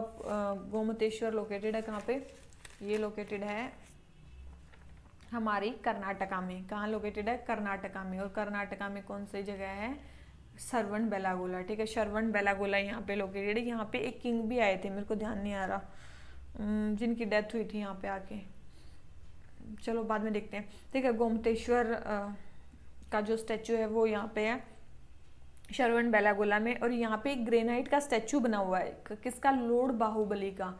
यहाँ पे लॉर्ड बाहुबली का एक स्टैचू बना हुआ है, बाहुबली का एक, लॉर्ड बाहुबली का एक स्टैचू बना। बाहुबली कौन थे, बाहुबली ऐसा माना जाता है जो फर्स्ट तीर्थंकर थे ना, ऋषभ देव, उनके सेकंड सन थे, ठीक है, ऐसा माना जाता है, ठीक है। और इनकी काफी बड़ी वहाँ पे स्टैचू बनाया गया है, 18 मीटर का स्टैचू बनाया गया है, ठीक है। Tallest monolithic free standing structure है ये, ठीक है, tallest monolithic free standing structure, ठीक है, फ्री स्टैंडिंग स्ट्रक्चर है ये, ठीक है, जो श्रवणबेलागोला में इनका बनाया गया है। इसके अलावा जो अहियोल की बात करें, ये चालुक्यास की कैपिटल थी, चालुक्यास की कैपिटल थी अहियोल। चंदेरी कहाँ पे है? चंदेरी जगह एमपी में है। माउंट आबू, माउंट आबू में क्या है? एक दिलवाड़ा टेम्पल है, ये भी जैन्स का टेम्पल है, ठीक है, दिलवाड़ा टेम्पल है। बस यही है, और तो क्या है। क्वेश्चन नंबर 21 हो गया कंप्लीट। आ जाते हैं किस पे? क्वेश्चन नंबर 22 पे। हमें बताना है किसके बारे में? विजयनगर अंपायर में वेरियस जो वो हैं एडमिनिस्ट्रेटिव यूनिट्स, उनके बारे में। देखो विजयनगर अंपायर में सबसे बड़ा क्या होता था? मंडलम होता था, तो सबसे पीछे तो आएगा मंडलम, ठीक है। उसके बाद हमारा फर्स्ट बोल दिया कि नाडूज आएंगे। देखो ग्राम क्या होगा? सबसे छोटा ही होगा, ग्राम सबसे छोटी यूनिट होती है, तो फर्स्ट आ गया इसका आंसर, ठीक है। तो आपको नॉर्मल लगाना है, कुछ नहीं करना, बस ग्राम होता है गांव, उसके ऊपर होगा ये मतलब सब डिस्ट्रिक्ट, स्थला, फिर ये डिस्ट्रिक्ट, और ये फिर प्रोविंसेस, ठीक है। तो ये है विजयनगर अंपायर का वो क्या बोलते हैं इसको? एडमिनिस्ट्रेशन। आ जाते हैं क्वेश्चन नंबर 23 पे। भक्ति सेक्टर कौन से रिलेटेड है? देखो नयनार्स क्या होते हैं? जो शिव जी के भक्त होते हैं उनको बोलते हैं नयनार्स, ठीक है। नयनार्स ये क्या है? थेवरम, ठीक है। भक्ति थेवरम जो है वो नयनार से रिलेटेड है। अलवर से कौन सा रिलेटेड है? अलवर से रिलेटेड है नल्ला ईरा दिव्या प्रबंधम, ठीक है, अलवर से रिलेटेड है। और वेरा शिवा से वचनाज रिलेटेड है, ये ठीक है, ठीक है। तो थर्ड स्टेटमेंट है इसमें ओनली करेक्ट है, फर्स्ट एंड सेकंड जो है वो नहीं है, ठीक है। तो नयनार से जो शिव के भक्त है उनका भक्ति लिटरेचर क्या? थेवरम, ठीक है। अलवर्स का क्या है? नल्ला नियार दिव्यम प्रबंधम, यही है, ठीक है, याद रखना इसको बस। और वैरा शिवाज से कौन से? इनको लिंगायत्स भी बोला जाता है। वैरा शिवाज को क्या बोला जाता है? लिंगायत्स भी बोला जाता है। और बासवाना इनके मेन एक वो थे, गॉड थे कि क्या थे, पर्सन थे, जो इनको मेनली बासवाना को मेन कुछ एक बड़ा प्रोपेगेटर माना जाता है। क्वेश्चन नंबर 23 हो गया कंप्लीट। आ जाते हैं किस पे? क्वेश्चन नंबर 24 पे। चैत्यास और विहार के बारे में बात करनी है। देखो चैत्यास क्या होते थे? प्रेइंग हॉल्स, और विहार क्या होते थे? जहाँ पे रेस्टिंग प्लेस होते थे मॉन्क्स के लिए। तो बोल रहे हैं कि विहार जो है वो वर्शिप के लिए होते हैं। देखो बिल्कुल गलत, चैत्यास वर्शिप के लिए होते थे। ये बोल रहे हैं चैत्यास जो है वो मॉन्क्स के रहने के लिए होते थे, नहीं विहार होते थे। थर्ड है in cave tradition of western India the presence of stupa at the back of the chaitya was a common feature. Cave tradition में ये कॉमन होता था, बिल्कुल एक स्टेटमेंट तो करेक्ट होगी, तो बिल्कुल सही है। केव ट्रेडिशन ऑफ वेस्टर्न इंडिया में क्या होता था? स्तूपा के बैक पे क्या होता है? चैत्यास होता था, वो कॉमन फीचर होता था, तो ये सही है। तो आंसर क्या आ गया? सी। अब जाते हैं किस पे? क्वेश्चन नंबर 25 पे। हमें बताना होरी, कजरी और सोहार क्या है? तो ये कहाँ के रीजनल फोक सॉन्ग्स हैं? तो ये कहाँ के हैं? यूपी के हैं, याद रखना कहाँ के हैं ये फोक म्यूजिक ट्रेडिशन, कहाँ के हैं ये? यूपी के हैं, ठीक है। आल्हा, एक आल्हा भी है इसमें, एक आल्हा भी जोड़ दो, वो भी है, ठीक है। क्वेश्चन नंबर 26 हमें बताना है किसके बारे में? सूफीज़म के बारे में बताना है।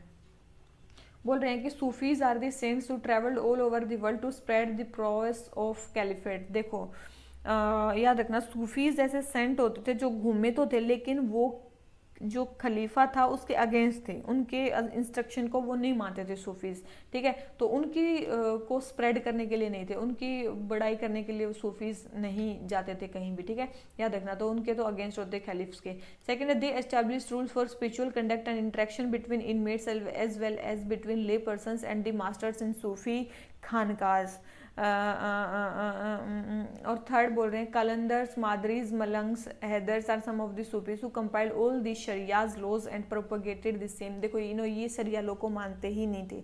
अभी मैंने बताया ये जो कलंदर वगैरह ये थे, इन्होंने शरिया को रिजेक्ट किया था, डिसोबे किया था, ठीक है, इसलिए इनको शरिया भी बोला जाता है, इनको बेशरिया भी बोला जाता है, ठीक है। कलंदर्स, मादरीज, इन सबको, तो इन्होंने शरिया को फॉलो नहीं किया था। तो थर्ड स्टेटमेंट भी रॉन्ग, थर्ड स्टेटमेंट रॉन्ग है, फर्स्ट स्टेटमेंट रॉन्ग है। पहले तो ये देख लेते हैं, सेकंड स्टेटमेंट मेरे को नहीं पता है। अच्छा, थर्ड स्टेटमेंट रॉन्ग है, फर्स्ट स्टेटमेंट रॉन्ग है, थर्ड रॉन्ग है, फर्स्ट रॉन्ग है, तो डायरेक्ट हमारा आंसर क्या आ गया? बी। इसका मतलब they establish rule for spiritual conduct, इन्होंने स्पिरिचुअल कंडक्ट के लिए कुछ रूल्स एस्टेब्लिश किए, और इनमेट्स और जो भी बाहर के पर्सन है उनके लिए, एंड मास्टर्स इन सूफी खानकाज, बिल्कुल ठीक है। तो याद रखना ये थे सूफी सेंट्स मेनली, ठीक है, कैलिफ्स के अगेंस्ट होते थे ये, और ये सारी चीज़ें थी, ठीक है। तो क्वेश्चन नंबर हमारा 26 हो गया कंप्लीट। आ जाते हैं क्वेश्चन नंबर 27 पे। चैल्कोलिथिक एज के बारे में हमें बताना है। किसके बारे में? चैल्कोलिथिक एज के बारे में। People were aware of the art of writing. During this period. तो याद रखना राइटिंग के बारे में उस टाइम पे लोग नहीं जानते थे। किसके बारे में? राइटिंग के बारे में चैल्कोलिथिक एज में लोग नहीं जानते थे। ठीक है। पिक्टोग्राफिक स्क्रिप्ट कहाँ पे यूज़ की गई थी? इंडस वैली सिविलाइजेशन में यूज़ की गई थी। तो फर्स्ट स्टेटमेंट तो हमारी रॉन्ग होगी। सेकंड स्टेटमेंट मतलब हमारी करेक्ट है कि चैल्कोलिथिक पीपल जो थे राइस और वीट उगाते थे। थर्ड बोल रहे हैं कि यहाँ पे कॉपर जो था वो यूज़ किया जाता है पीपल के द्वारा, इसलिए तो इसको चैल्कोलिथिक लिथिक एज के बोला जाता है, इसलिए तो बोला जाता है। तो दोनों ही स्टेटमेंट सही है, सेकंड भी सही है और थर्ड भी सही है। ठीक है। क्योंकि देखो सबसे पहले आई थी पैलियोलिथिक, फिर मिजोलिथिक, फिर नियोलिथिक, उसके बाद आई थी चैल्कोलिथिक, और चैल्कोलिथिक के बाद आई थी आयरन एज, उसके बाद आई थी आयरन एज। यहाँ पे चैल्कोलिथिक एज की कोई इंपॉर्टेंट साइट? यस, एक इंपॉर्टेंट साइट है तमिलनाडु में जिसका नाम है पय्यमपल्ली। पय्यमपल्ली तमिलनाडु में एक इंपॉर्टेंट चैल्कोलिथिक साइट है। ठीक है, याद रखना इसका नाम कहीं आ सकता है। ठीक है। तो क्वेश्चन नंबर 27 हमारा आंसर हो गया सी। आ जाते हैं किस पे? क्वेश्चन नंबर 28 पे। हमें बताना है सतवाहना डायनेस्टी के बारे में। किसके बारे में? सतवाहनास डायनेस्टी के बारे में, जो दक्कन रीजन में होती थी, सतवाहनास डायनेस्टी। ठीक है। पोस्ट मौर्य के बाद आई थी, आपको पता होगा पोस्ट मौर्य के बाद आई थी सतवाहनास डायनेस्टी, पोस्ट मौर्य के बाद आई थी। ठीक है। सबसे पहले बोले कि Satavahanas kings were the first ruler to grant tax free lands to Buddhist and Brahmins to gain religious merits. ये बोल रहे हैं कि ये सबसे पहले थे जिन्होंने उनको वो की थी, धरती दान में दी थी। ठीक है। Which of the following statements are correct? ठीक है, देख लेते हैं। तो ये स्टेटमेंट सही है, सतवाहनास पहले रूलर थे जिन्होंने जो टैक्स फ्री लैंड ग्रांट्स दिए थे, किसको? बुद्धिस्ट को, ब्राह्मण्स को, रिलीजियस मेरिट के ऊपर। ये स्टेटमेंट सही है। सेकंड बोले कि Satavahanas king claim to be Brahmans but they rejected the four fold varna and promoted social equality. जो ये थे ना, एक मिनट। और थर्ड स्टेटमेंट बोल रहे हैं कि Satavahana dynasty was founded by Gautamiputra Satakarni by defeating the Kanva dynasty in the post Mauryan era. तो याद रखना जो सतवाहना डायनेस्टी थी सबसे पहले तो वो गौतमी पुत्र सतकर्णी इनके इंपॉर्टेंट रूलर थे, लेकिन फाउंड उन्होंने नहीं की थी, फाउंड की थी ये सिमुक ने, सिमुखा ने फाउंड की थी। तो ये इन्होंने तो फाउंड नहीं की थी, ये तो पक्का है। ठीक है। तो थर्ड स्टेटमेंट तो रॉन्ग है। अब आंसर एक मिनट देख लेते हैं, एक मिनट। थर्ड स्टेटमेंट रॉन्ग है। तो देखो थर्ड स्टेटमेंट अगर हमारी रॉन्ग है तो दो में थर्ड स्टेटमेंट कट गई, और हमें पता है कि फर्स्ट स्टेटमेंट इनकी हमारी, सॉरी यार क्या कर रही हूँ मैं, और फर्स्ट स्टेटमेंट जो है वो हमारी करेक्ट है कि ऐसे पहले रूलर थे। तो इसका मतलब सेकंड स्टेटमेंट अपने आप ही रॉन्ग हो गई कि सतवाहना किंग जो थे वो क्लेम टू बी ब्राह्मणाज, ये सब भी, ये सेकंड स्टेटमेंट भी हमारी रॉन्ग है।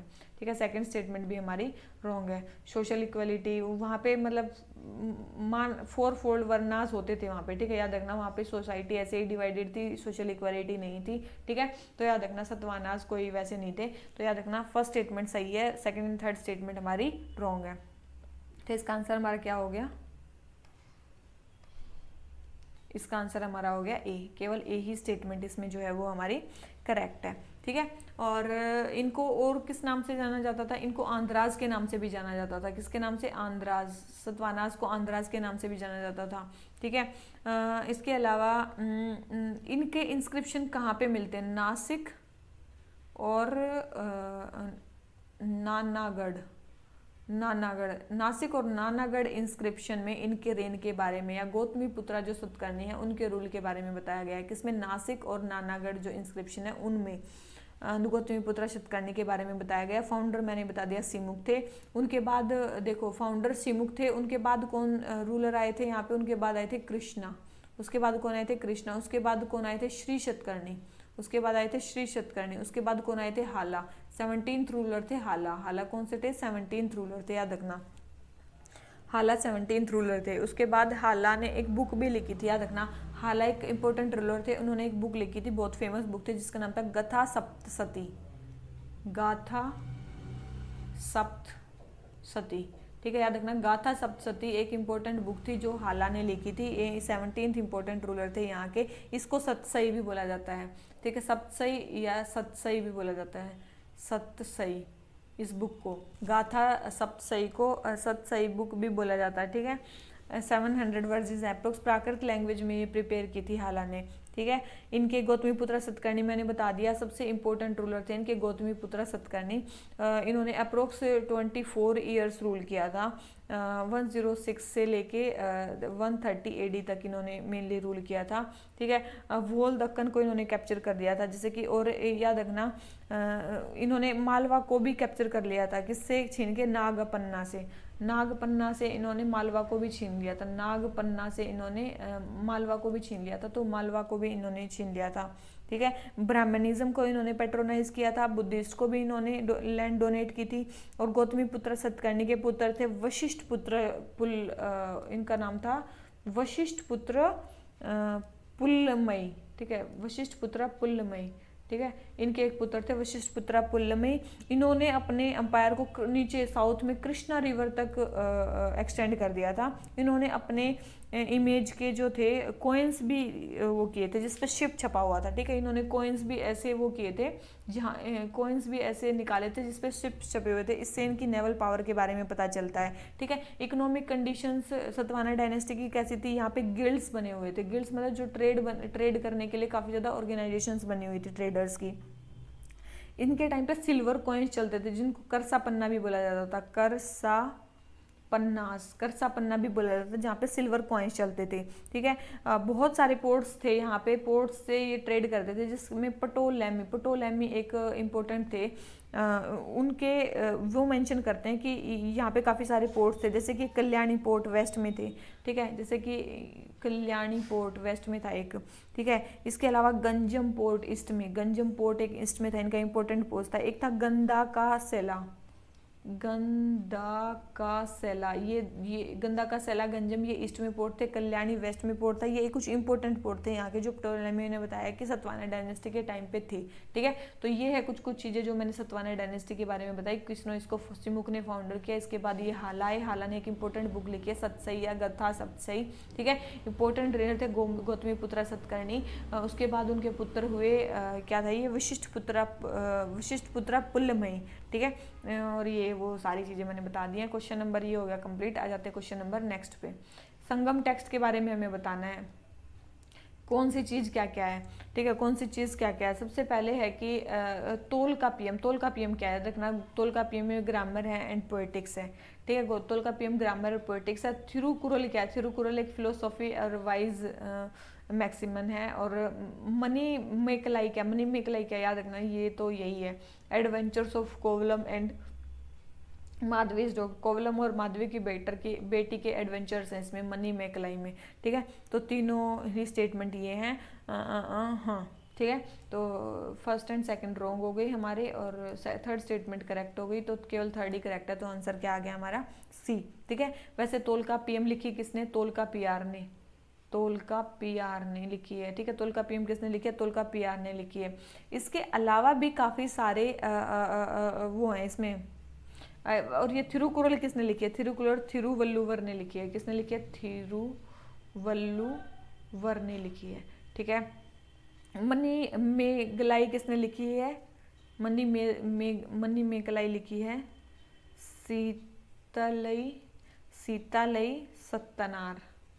सीतालई सत्तनार। देखो इन तीनों के मैंने ऑथर भी बता दिए, सीतालई सत्तनार, थिरुवल्लुवर ने लिखी है, और ये तोल का पीआर ने लिखी है, ठीक है। तीन तो ये हो गई। इसके अलावा भी काफ़ी सारी जो संगम टेक्स्ट हैं, जैसे कि आपने सुना होगा इट्टू टोगई मतलब 8 एंथोलॉजीज या 8 जो वो है, एक ये बुक है इनकी, ठीक है, इंपॉर्टेंट। एक है पट्टू, आपने सुना होगा पट्टू, ठीक है। पट्टू बुक सुनी होगी, इसमें 10 वॉल्यूम्स हैं। और इन दोनों ये जो दोनों बुक्स हैं ये 2 मेन पार्ट्स में डिवाइडेड है, एक अहम और एक है पुरम।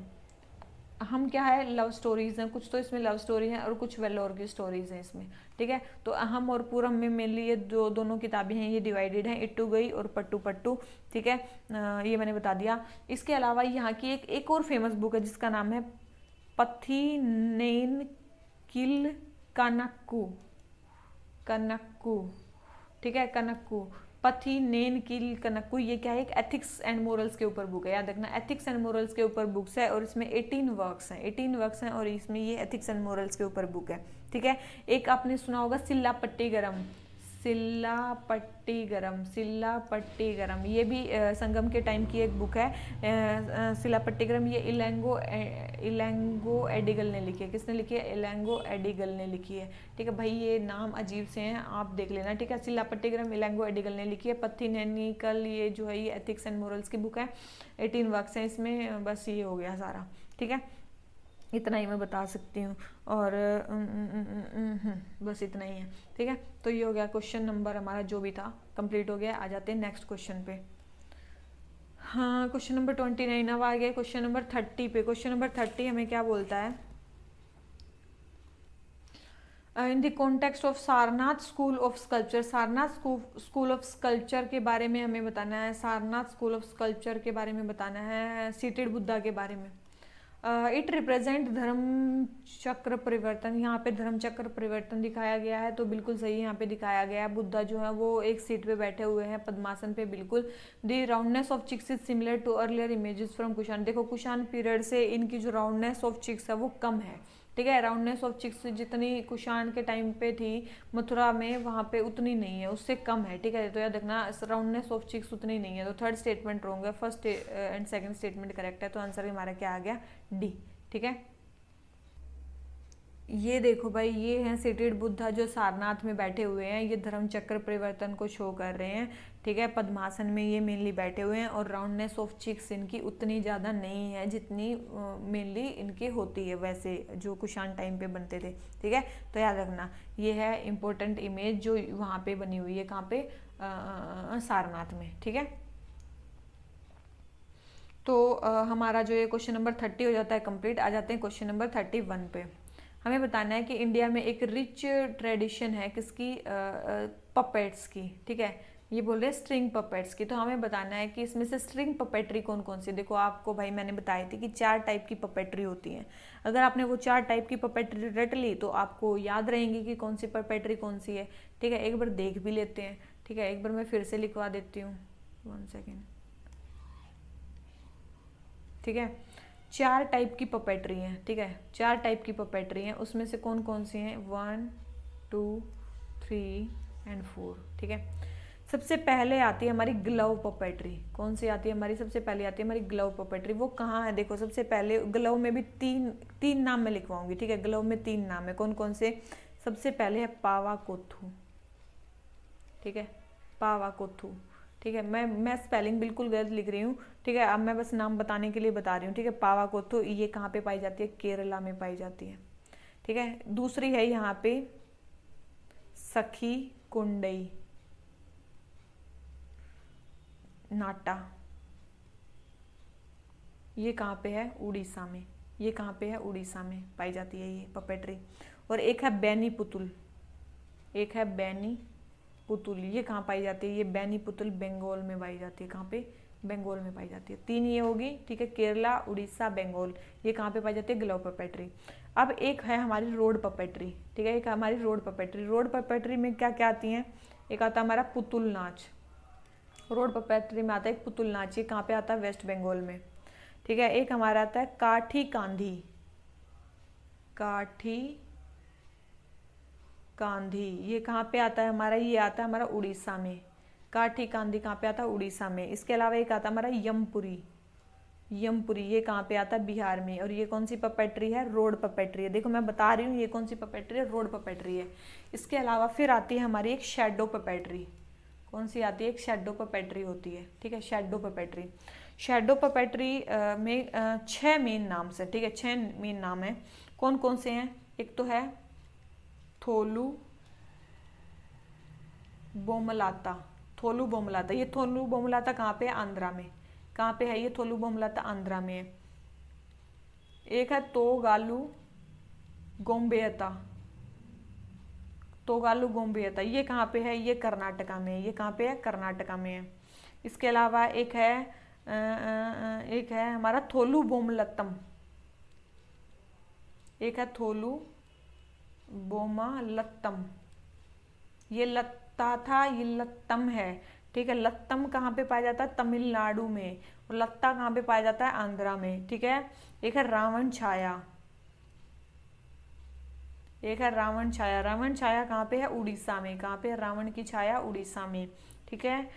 तोल पावा कोथू, ठीक है, तोल पावा कोथू, ये कहाँ पे? तोल पावा कोथू, ये है हमारी केरला में। कहाँ पे है ये? हमारी केरला में। ठीक है। बस होगी क्या? कितने हो गए? एक दो तीन, एक दो तीन चार पाँच, एक हो रहा है इसमें। एक है क्षमा दयाची बहुलया, ये कहाँ पे है? ये है हमारी महाराष्ट्र में। ये कहाँ पे है? महाराष्ट्र में। ठीक है। तो ये है हमारी 6 पपेट्री, 6 शैडो पपेट्री। ठीक है, 3 4 5 6। ठीक है। शैडो पपेट्री के अलावा एक होती है हमारी स्ट्रिंग पपेट्री। कौन सी आती है? एक आती है हमारी स्ट्रिंग पपेट्री। स्ट्रिंग पपेट्री में भी हमारे 6 ही नाम है, बहुत इंपॉर्टेंट है। सबसे पहले हमारा पुतुल नाच, सबसे पहले हमारा पुतुल नाच, ये स्ट्रिंग में भी आता है और ये रोड में भी आता है, याद रखना। पुतुल नाच स्ट्रिंग में भी आता है, पर्ल में भी आता है। ये कहाँ पे? असम में। ठीक है। जब ये स्ट्रिंग में आएगा तो असम में, और जब ये रोड में आएगा तो वेस्ट बंगाल में। ठीक है। गोमबियता, गोमबियता, गोमबियता कहाँ पे है? कर्नाटका में। देखो ये गोमबियता कर्नाटका में ही है, दोनों गोमबियता कर्नाटका में ही है। ठीक है। उसके अलावा है बोमलत्तम। तीसरे में क्या है? बोमलत्तम। बोमलत्तम, तम कहाँ पे था? तमिलनाडु में। तो ये भी क्या है? तमिलनाडु में ही है। ठीक है। उसके बाद है कुंडई, गोपाल लीला कुंडई। उसके बाद चौथी क्या है? गोपाल लीला कुंडई, ये कहाँ पे है? उड़ीसा में। ये कहाँ पे है? उड़ीसा में है। उसके अलावा एक है कठपुतली। कठपुतली कहाँ पे है? राजस्थान में। और एक और नाम रह गया मेरे ख्याल से, इसमें रह गया कालासुरी बहुलिया। कालासुरी बहुलिया, ये कहाँ पे है? ये है महाराष्ट्र में। ये कहाँ पे है? ये महाराष्ट्र में। बहुत इंपॉर्टेंट है, बहुत इंपॉर्टेंट है, बहुत इंपॉर्टेंट है। कौन सी है? ग्लव पपेट्री, कौन सी है रोड पपेट्री, कौन सी है शेडो पपेट्री, और कौन सी है स्ट्रिंग पपेट्री। बहुत इंपॉर्टेंट है। और अभी हमसे कौन सी पूछी गई है क्वेश्चन में? देखो स्ट्रिंग पपेट्री पूछी गई है। अब देखो स्ट्रिंग, स्ट्रिंग में क्या क्या आते हैं? सिंगल सिंगल नेम के हैं। वैसे एक चीज़ ध्यान रखना, बोमलत्तम, ठीक है, गोमयता, गोपालीला कुंडई, कोथोकली, कालासुरी बहुलिया और पुतुल नाच। ठीक है। देख लेते हैं कौन कौन सी है। कठपुतली है, गोमबियता है, बोमलत्तम है, रावण छाया। रावण छाया तो मेरे ख्याल से छाया, देखो छाया मेरे ख्याल से शेडो में आएगा। देखो, हाँ देखो, रावण छाया, छाया किस में आया? शेडो में। तो छाया नहीं मिलेगा क्योंकि ये तो कौन सी है? ये शेडो पपेट्री है। देखो नाम से आपको पता चल गया। फोर्थ क्या है? एक शेडो पपेट्री है, और 1 2 और 3 क्या है? String puppetry. तो आंसर हमारा क्या आ गया? बी। ये देखो आपको याद करना ही पड़ेगा। मैं लास्ट बार भी ये सारे लिखवाए थे आपको, अब की बार भी लिखवाए हैं। इसका आप स्क्रीनशॉट ले लो और कम से कम 10 से 20 बार इसको देखो, ताकि आपको याद हो जाए। देखो इसमें तो 3 3 है, इसमें तो कोई मतलब ही नहीं है। देखो इसके 3 3 हैं, ये 3 3 याद कर लो, और एक ये स्ट्रिंग पपेट्री याद कर लो। इसके अलावा इनको छोड़ दो, जब भी आएगा तो आप कर लोगे। जैसे कि बोमलत्तम है, तमिलनाडु है, बोमलत्ता है आंध्रा, दो तो इसको याद ही है, गोमबियता कर्नाटका, ये आपको ये भी याद है। ठीक है। ये 3 ही बचे हैं, तो 2 ही बचे हैं मेन तो ये भी आप याद कर ही लोगे। ठीक है। 2 4 बार देखोगे आप, इसमें रिलेशन बना लोगे। ठीक है। तो ये आपको याद करना है। आ जाते हैं अपने नेक्स्ट क्वेश्चन पे, क्वेश्चन नंबर 32 पे। हमें बताना है स्कॉर्पियन क्लास सबमरीन्स के बारे में, प्रोजेक्ट 75I के बारे में। क्या है? पहले डिस्क्रिप्शन दिया गया है। सबसे पहले है ये एक सैंडफिश के पीछे, सैंडफिश के नेम के ऊपर इसका नेम है। ये एक डीप सी वाटर प्रेडेटर है इंडियन ओशन की। ये डीजल अटैक सबमरीन है जो डिज़ाइन की गई है to perform sea denial as well as access denial warfare. Sea denial भी कर सकती है वॉरफेयर ये, और एक्सेस डिनाइल वॉरफेयर भी कर सकती है। It can do offensive operation across the spectrum of naval warfare including anti submarine warfare के अगेंस्ट भी कर सकती है, anti submarine warfare and intelligence gathering भी कर सकती है, माइन लेइंग भी कर सकती है, एरिया सर्विलेंस भी कर सकती है। तो ये किसके बारे में बात चल रही है? तो याद रखना ये किसके बारे में बात चल रही है? वॉर्कशायर के बारे में बात चल रही है। ठीक है। वॉर्कशायर के बारे में बात चल रही है। ये लास्ट सबमरीन है प्रोजेक्ट 75 में। प्रोजेक्ट 75 में 6 जो है स्कॉर्पियन क्लास सबमरीन बनाई जा रही हैं। 6 में कौन कौन सी हैं? एक तो है कालवारी, एक है खांडेरी, ठीक है, एक है करांच, INS लगा देना इनके आगे। ठीक है। करांच, वेला, वागीर, और वागशीर। ठीक है, तो फर्स्ट, सेकंड, थर्ड, फोर्थ, 5 और ये 6। ठीक है, तो ये है हमारी स्कॉर्पियन क्लास और ये इसके बारे में डिस्क्रिप्शन दिया गया है। तो क्वेश्चन नंबर 32 आंसर हो गया बी। आ जाते हैं किस पे, क्वेश्चन नंबर 33 पे। हमें बताना है मुगल पीरियड के बारे में, कौन सी लैंड किस चीज़ के लिए यूज़ होती थी। ठीक है, कौन सी लैंड किस चीज़ के लिए यूज़ होती थी मुगल टाइम पे। ठीक है, पोलज, पोलज क्या है याद रखना, जो कंटिन्यूस कल्टीवेशन में जो लैंड को लेके आते हैं ना उसको बोलते हैं हम पोलज। ठीक है, बंजर क्या होती है, जो लैंड 2 से 3 साल से ज़्यादा से खाली पड़ी हो। छाछर लैंड कौन सी होती है, जो 2 से 3 साल तक पड़ी हो, और जो 2 से 3 साल से ज़्यादा बंजर चहर जो 2 से 3 साल तक हो। और प्राति क्या होती है, प्राति होती है जो अभी जो करंट फैलो लैंड होती है उसको बोलते हैं प्राति। ठीक है, तो second and third statement correct है, फर्स्ट एंड फोर्थ स्टेटमेंट जो है वो हमारी रॉन्ग है। ठीक है, तो मुगल एम्पायर में ये जो टर्म थी इनके ये मीनिंग थे। बहुत इंपॉर्टेंट है, ऐसे क्वेश्चंस आते ही आते हैं, आजकल बहुत ज़्यादा आने लग गए हैं। ठीक है, तो अब आ जाते हैं क्वेश्चन नंबर 34 पे। हमें बताना है ट्रिपार्टाइट, देखो मिडिवल इंडिया में ट्रिपार्टाइट स्ट्रगल चल रहा था, किसके बीच में, प्रतिहारा, राष्ट्रकूटा और पाला डायनेस्टी के बीच में। ये स्टेटमेंट सही है, इन तीनों के बीच में चल रहा था। ये बोल रहे हैं कि ये जो थे ये मालवा रीजन के लिए लड़ रहे थे, याद रखना ये मालवा रीजन के लिए नहीं है। किसके लिए लड़ रहे थे, कन्नौज के लिए लड़ रहे थे। किसके लिए लड़ रहे थे, ये कन्नौज के लिए लड़ रहे थे, याद रखना, जहाँ पे काफ़ी ज़्यादा ये थी। ठीक है, तो याद रखना ये कन्नौज के लिए लड़ रहे थे। सेकंड स्टेटमेंट रॉन्ग होगी, फर्स्ट स्टेटमेंट करेक्ट है, तो हमारा आंसर क्या आ गया, ए। ये था इंपॉर्टेंट ट्रिपार्टाइट स्ट्रगल मिडिवल इंडिया का। ठीक है, आ जाते हैं किस पे, नेक्स्ट क्वेश्चन पे, क्वेश्चन नंबर 35 पे। हमें बताना है state energy and climate index के बारे में कौन निकालता है। स्टेट्स का जो एनर्जी एंड क्लाइमेट इंडेक्स कौन निकालता है, देखना नीति आयोग। कौन निकालता है, नीति आयोग। इसमें गोवा एंड गुजरात ने क्या किया है, टॉप किया है। गोवा एंड गुजरात ने इसमें क्या किया है, टॉप किया है। ठीक है, क्वेश्चन नंबर आ जाते हैं क्वेश्चन नंबर 36 पे। हमें बताना है संगम एज की सोशल कंडीशंस के बारे में, संगम एज की सोशल कंडीशंस के बारे में। ठीक है, सबसे पहले है civil and military officers were held under both Cholas and Pandyas by rich peasants. जो क्या बोल रहे हैं ये, मेरे से तो बोले ही नहीं जा रहे हैं। सिविल और जो मिलिट्री ऑफिसर्स थे वो चोला और पांड्याज के अंदर जो थे वो रिच पीजेंट्स के अंडर होते थे, बिल्कुल सही है। दी पेरियार्स वर एग्रीकल्चर लेबर्स, बिल्कुल पेरियार्स को क्या बोलते थे, एग्रीकल्चर लेबर्स बोलते थे, जो एनिमल स्किन या फिर उनके मैट वगैरह बनाते थे, बिल्कुल। दे वर शार्प सोशल, बिल्कुल सोशल इनक्वालिटी, संगम टाइम पे सोशल इनक्वालिटी भी थी। पेरियार इनको बोलते थे, ये इनको बोलते थे, तीनों ही स्टेटमेंट इसके बारे में करेक्ट है। याद रखना संगम टाइम पे जो लैंड थी वो 5 उसमें डिवाइडेड थी, किसको बोलते हैं, 5 में डिवाइडेड थी लैंड, 5 उसमें डिवाइडेड थी। कैसे, एक तो थी कुरिंजी, कुरिंजी, कुरिंजी मतलब जो हिली एरियाज थे उसको बोलते थे।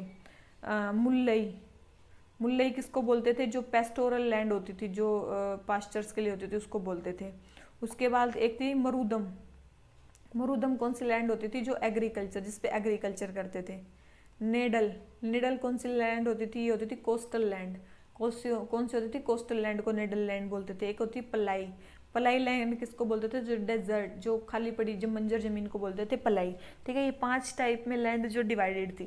ठीक है, इन्हीं के बेस पे इनमें एक वो भी होते थे चीफ डिटी, जहाँ पे उनकी पूजा की जाती थी। जैसे कि हिली एरियाज में मेनली थे मुरुगम। ठीक है, ये इनके एक चीफ डिटी थे। ठीक है, एक थे, इसमें थे मयोन, इसमें थे मुरुगम में इंद्रा, इसमें थे वरुणा, और इसमें थे ये मेन थे, कौन थे, कोरावई, कोरावई। ठीक है, ये इनके क्या थी, चीफ डिटी थी इन जगहों पे। इन लैंड्स में इन कौन सी डिटी को पूजा जाता था, इन मेन चीफ डिटीज को पूजा जाता था। ठीक है, यहाँ पे 4 मेन कास्ट भी थी, 4 मेन कास्ट भी थी, कास्ट या फिर कास्ट ही बोल सकते हो। एक थे अरासर, एक थे अरासर, अरासर क्या होते थे, जो रूलिंग क्लास होती थी। ठीक है, उसके नीचे होते थे अंथानार, अंथानार, अंथानार क्या होते थे, जो रिलीजियस या ब्राह्मण्स को बोलते थे। ठीक है, उसके बाद होते थे वेनिगार, उसके बाद होते थे वेनिगार, वेनिगार मतलब जो ट्रेडर्स होते थे। ट्रेडर्स जो होते थे, वेनिगार ट्रेडर्स। उसके बाद होते थे वेल्लालार। वेल्लालार ये क्या होते थे, जो मेनली एग्रीकल्चर करते थे, जो फार्मर्स होते थे। तो ये 4 टाइप की लैंड डिवाइडेड है, अरासार, अंथानार, वेनिगार और वेल्लालार। ठीक है, तो ये 4 टाइप की कास्ट डिवाइडेड थी, या मतलब सोसाइटी जो थी वो कौन कौन से लोग क्या क्या काम करते थे उसके बेस पे जो डिवाइडेड था। इनका जो मेन जो गॉड था वो कौन था, संगम पीरियड पे मेन गॉड कौन था, मरुगम पहले जो थे, ये इनके मेन गॉड थे। इन्हीं को सियोन भी बोलते थे। ये क्या बोलते थे, इन्हीं का नाम दूसरा नाम था सियोन, इनका ये मेन गॉड थे। ठीक है, ठीक है। इसके बाद बात करें इस टाइम पे, याद रखना संगम एज पे लव मैरिजेज काफ़ी ज़्यादा प्रेवलेंट थी। ठीक है, लव मैरिज काफ़ी ज़्यादा कॉमन थी, लेकिन जो विडोज़ की लाइफ थी वो काफ़ी ज़्यादा मिजरेबल थी। विडोज़ की लाइफ उतनी अच्छी नहीं थी, लेकिन लव मैरिज उस टाइम पे लड़कियां कर सकती थी। क्या सती थी वहाँ पे, यस सती की प्रथा भी थी उस टाइम पे। ठीक है, उस टाइम पे बहुत सारी वुमेन पोइट्स भी बाहर आई हैं। उस टाइम की कुछ फेमस वुमेन पोइट्स भी हैं, जैसे कि आपने नाम सुना होगा अव्वियार। अव्वियार ये एक फेमस विमेन पोइट थी संगम एज की। ठीक है, एक आपने नाम सुना होगा नाच चलियार। ठीक है, नाच चलियार, अव्वियार, और एक थी काकी पदीनियार। काकी पदीनियार। ठीक है, तो जहाँ पे पीछे यार यार यार ये सारी क्या होती थी, लेडीज होती थी उस टाइम की। ठीक है, जिनके पीछे ये यार यार लगा हुआ है। ठीक है, उस टाइम पे मेजर ऑक्यूपेशन क्या होता था, एग्रीकल्चर होता था। यहाँ की एक इम्पोर्टेंट सिटी संगम एज के आपने नाम सुना होगा पुहर सिटी। पुहर सिटी एक इम्पोर्टेंट सिटी थी। कोरकई, कोरकई भी एक इम्पोर्टेंट पोर्ट सिटी थी। तोंडी, तोंडी भी एक इम्पोर्टेंट पोर्ट सिटी थी। मरक्कनाम, मरक्का नाम भी इम्पोर्टेंट पोर्ट सिटी थी। ये सारी इम्पोर्टेंट पोर्ट सिटी थी, ये इम्पोर्टेंट वुमेन पोर्ट्स थी। ये चलता था वहाँ पे। हेरिडिटरी मोनार्की थी, मतलब मोनार्की रूल ही चलता था, किंग का बेटा किंग होगा, ये सब चलता था। मेन इनकम क्या थी, लैंड रेवेन्यू थी एडमिनिस्ट्रेशन में। ठीक है, इसके अलावा हीरो स्टोन की पूजा की जाती थी। जो मतलब ऐसे लोग जो ब्रेवरी के लिए जाने जाते थे उस टाइम पे, ऐसे स्टोन की भी पूजा की जाती थी, हीरो स्टोन। उसको नड्डू काल बोला जाता था। उसको क्या बोला जाता था, नाडू काल, या फिर इसको बोलते थे हीरो स्टोन। इसकी पूजा की जाती थी वहाँ पे। ठीक है, मतलब ब्रेवरी की काफ़ी पूजा की जाती थी। तो क्वेश्चन नंबर 36 संगम एज, बस यही था भाई संगम एज में। आ जाते हैं क्वेश्चन नंबर 37 पे। पहाड़ी स्कूल ऑफ पेंटिंग के बारे में बताना है। बोल रहे हैं कि पहाड़ी स्कूल ऑफ पेंटिंग की जो अर्लीस्ट सेंटर ऑफ पेंटिंग था वो बसोली था, बिल्कुल बसोली था। और कांगड़ा स्कूल गुलेर स्कूल से स्टाइल से आया, बिल्कुल दोनों स्टेटमेंट करेक्ट है। ठीक है, ज़्यादा इसके बारे में और पता करने की जरूरत है नहीं आपको। आ जाते हैं क्वेश्चन नंबर 38 पे। हमें बताना है मौर्यन एम्पायर के बारे में, पॉलिटिकल सेंटर्स कौन कौन से थे। तो आपको एक चीज़ ध्यान रखनी है, क्या बात ध्यान रखनी है, अशोकन इंस्क्रिप्शन में, अशोकन इंस्क्रिप्शन में 5 जगहें ऐसी बताई गई हैं जो मौर्यन एम्पायर के लिए काफ़ी ज़्यादा इंपॉर्टेंट थी। तोसली, उदयनी, तक्षशिला, सुवर्णगिरी, और एक थी पाटलिपुत्रा। एक थी पाटलिपुत्रा। ठीक है, ये 4-5 जगहें ऐसी थी जो मौर्यन एम्पायर के लिए बहुत ज़्यादा इंपॉर्टेंट सेंटर्स थे। ठीक है, तो इसमें कौन सी जगह नहीं है, मानीखेत जगह नहीं थी जो इम्पोर्टेंट सेंटर थी, याद रखना। ठीक है, मानीखेत इंपॉर्टेंट नहीं थी, ये मानीखेत कर्नाटका में जगह है एक। ठीक है, मानीखेत कहाँ पे, कर्नाटका में है। देखो मानीखेत वहाँ की नहीं थी, ये 5 सेंटर थे इंपॉर्टेंट वहाँ के। तो क्वेश्चन नंबर 38 आंसर हो गया सी। आ जाते हैं क्वेश्चन नंबर 39 पे। हमें किसके बारे में बताना है, एनपीआरडी के बारे में। नेशनल पंचायती राज डे जो है 24 अप्रैल को मनाया जाता है। तो बोल रहे हैं कि पहली स्टेट कौन सी थी जहाँ पे पंचायती राज सिस्टम इम्प्लीमेंट किया गया था। आपको पता है राजस्थान सबसे पहली स्टेट थी जहाँ पे किया गया था। कब, 1959 में ही वहाँ पे पंचायती राज सिस्टम आ गया था। आ जाते हैं क्वेश्चन नंबर 40 पे। हमें बताना है मौर्यन एम्पायर के बारे में, देख लेते हैं।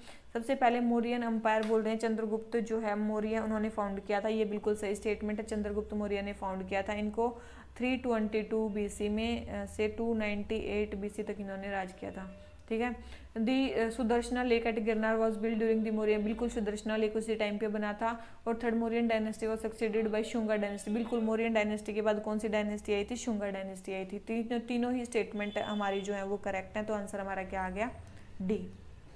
ठीक है, तीनों ही स्टेटमेंट हमारी करेक्ट है, तो इसका आंसर हमारा क्या आ गया, डी। चंद्रगुप्त मौर्य के फाउंडर थे। और ये फाउंडर थे, इनके पहले कौन सी डायनेस्टी थी, आपने सुना होगा नंदा डायनेस्टी थी।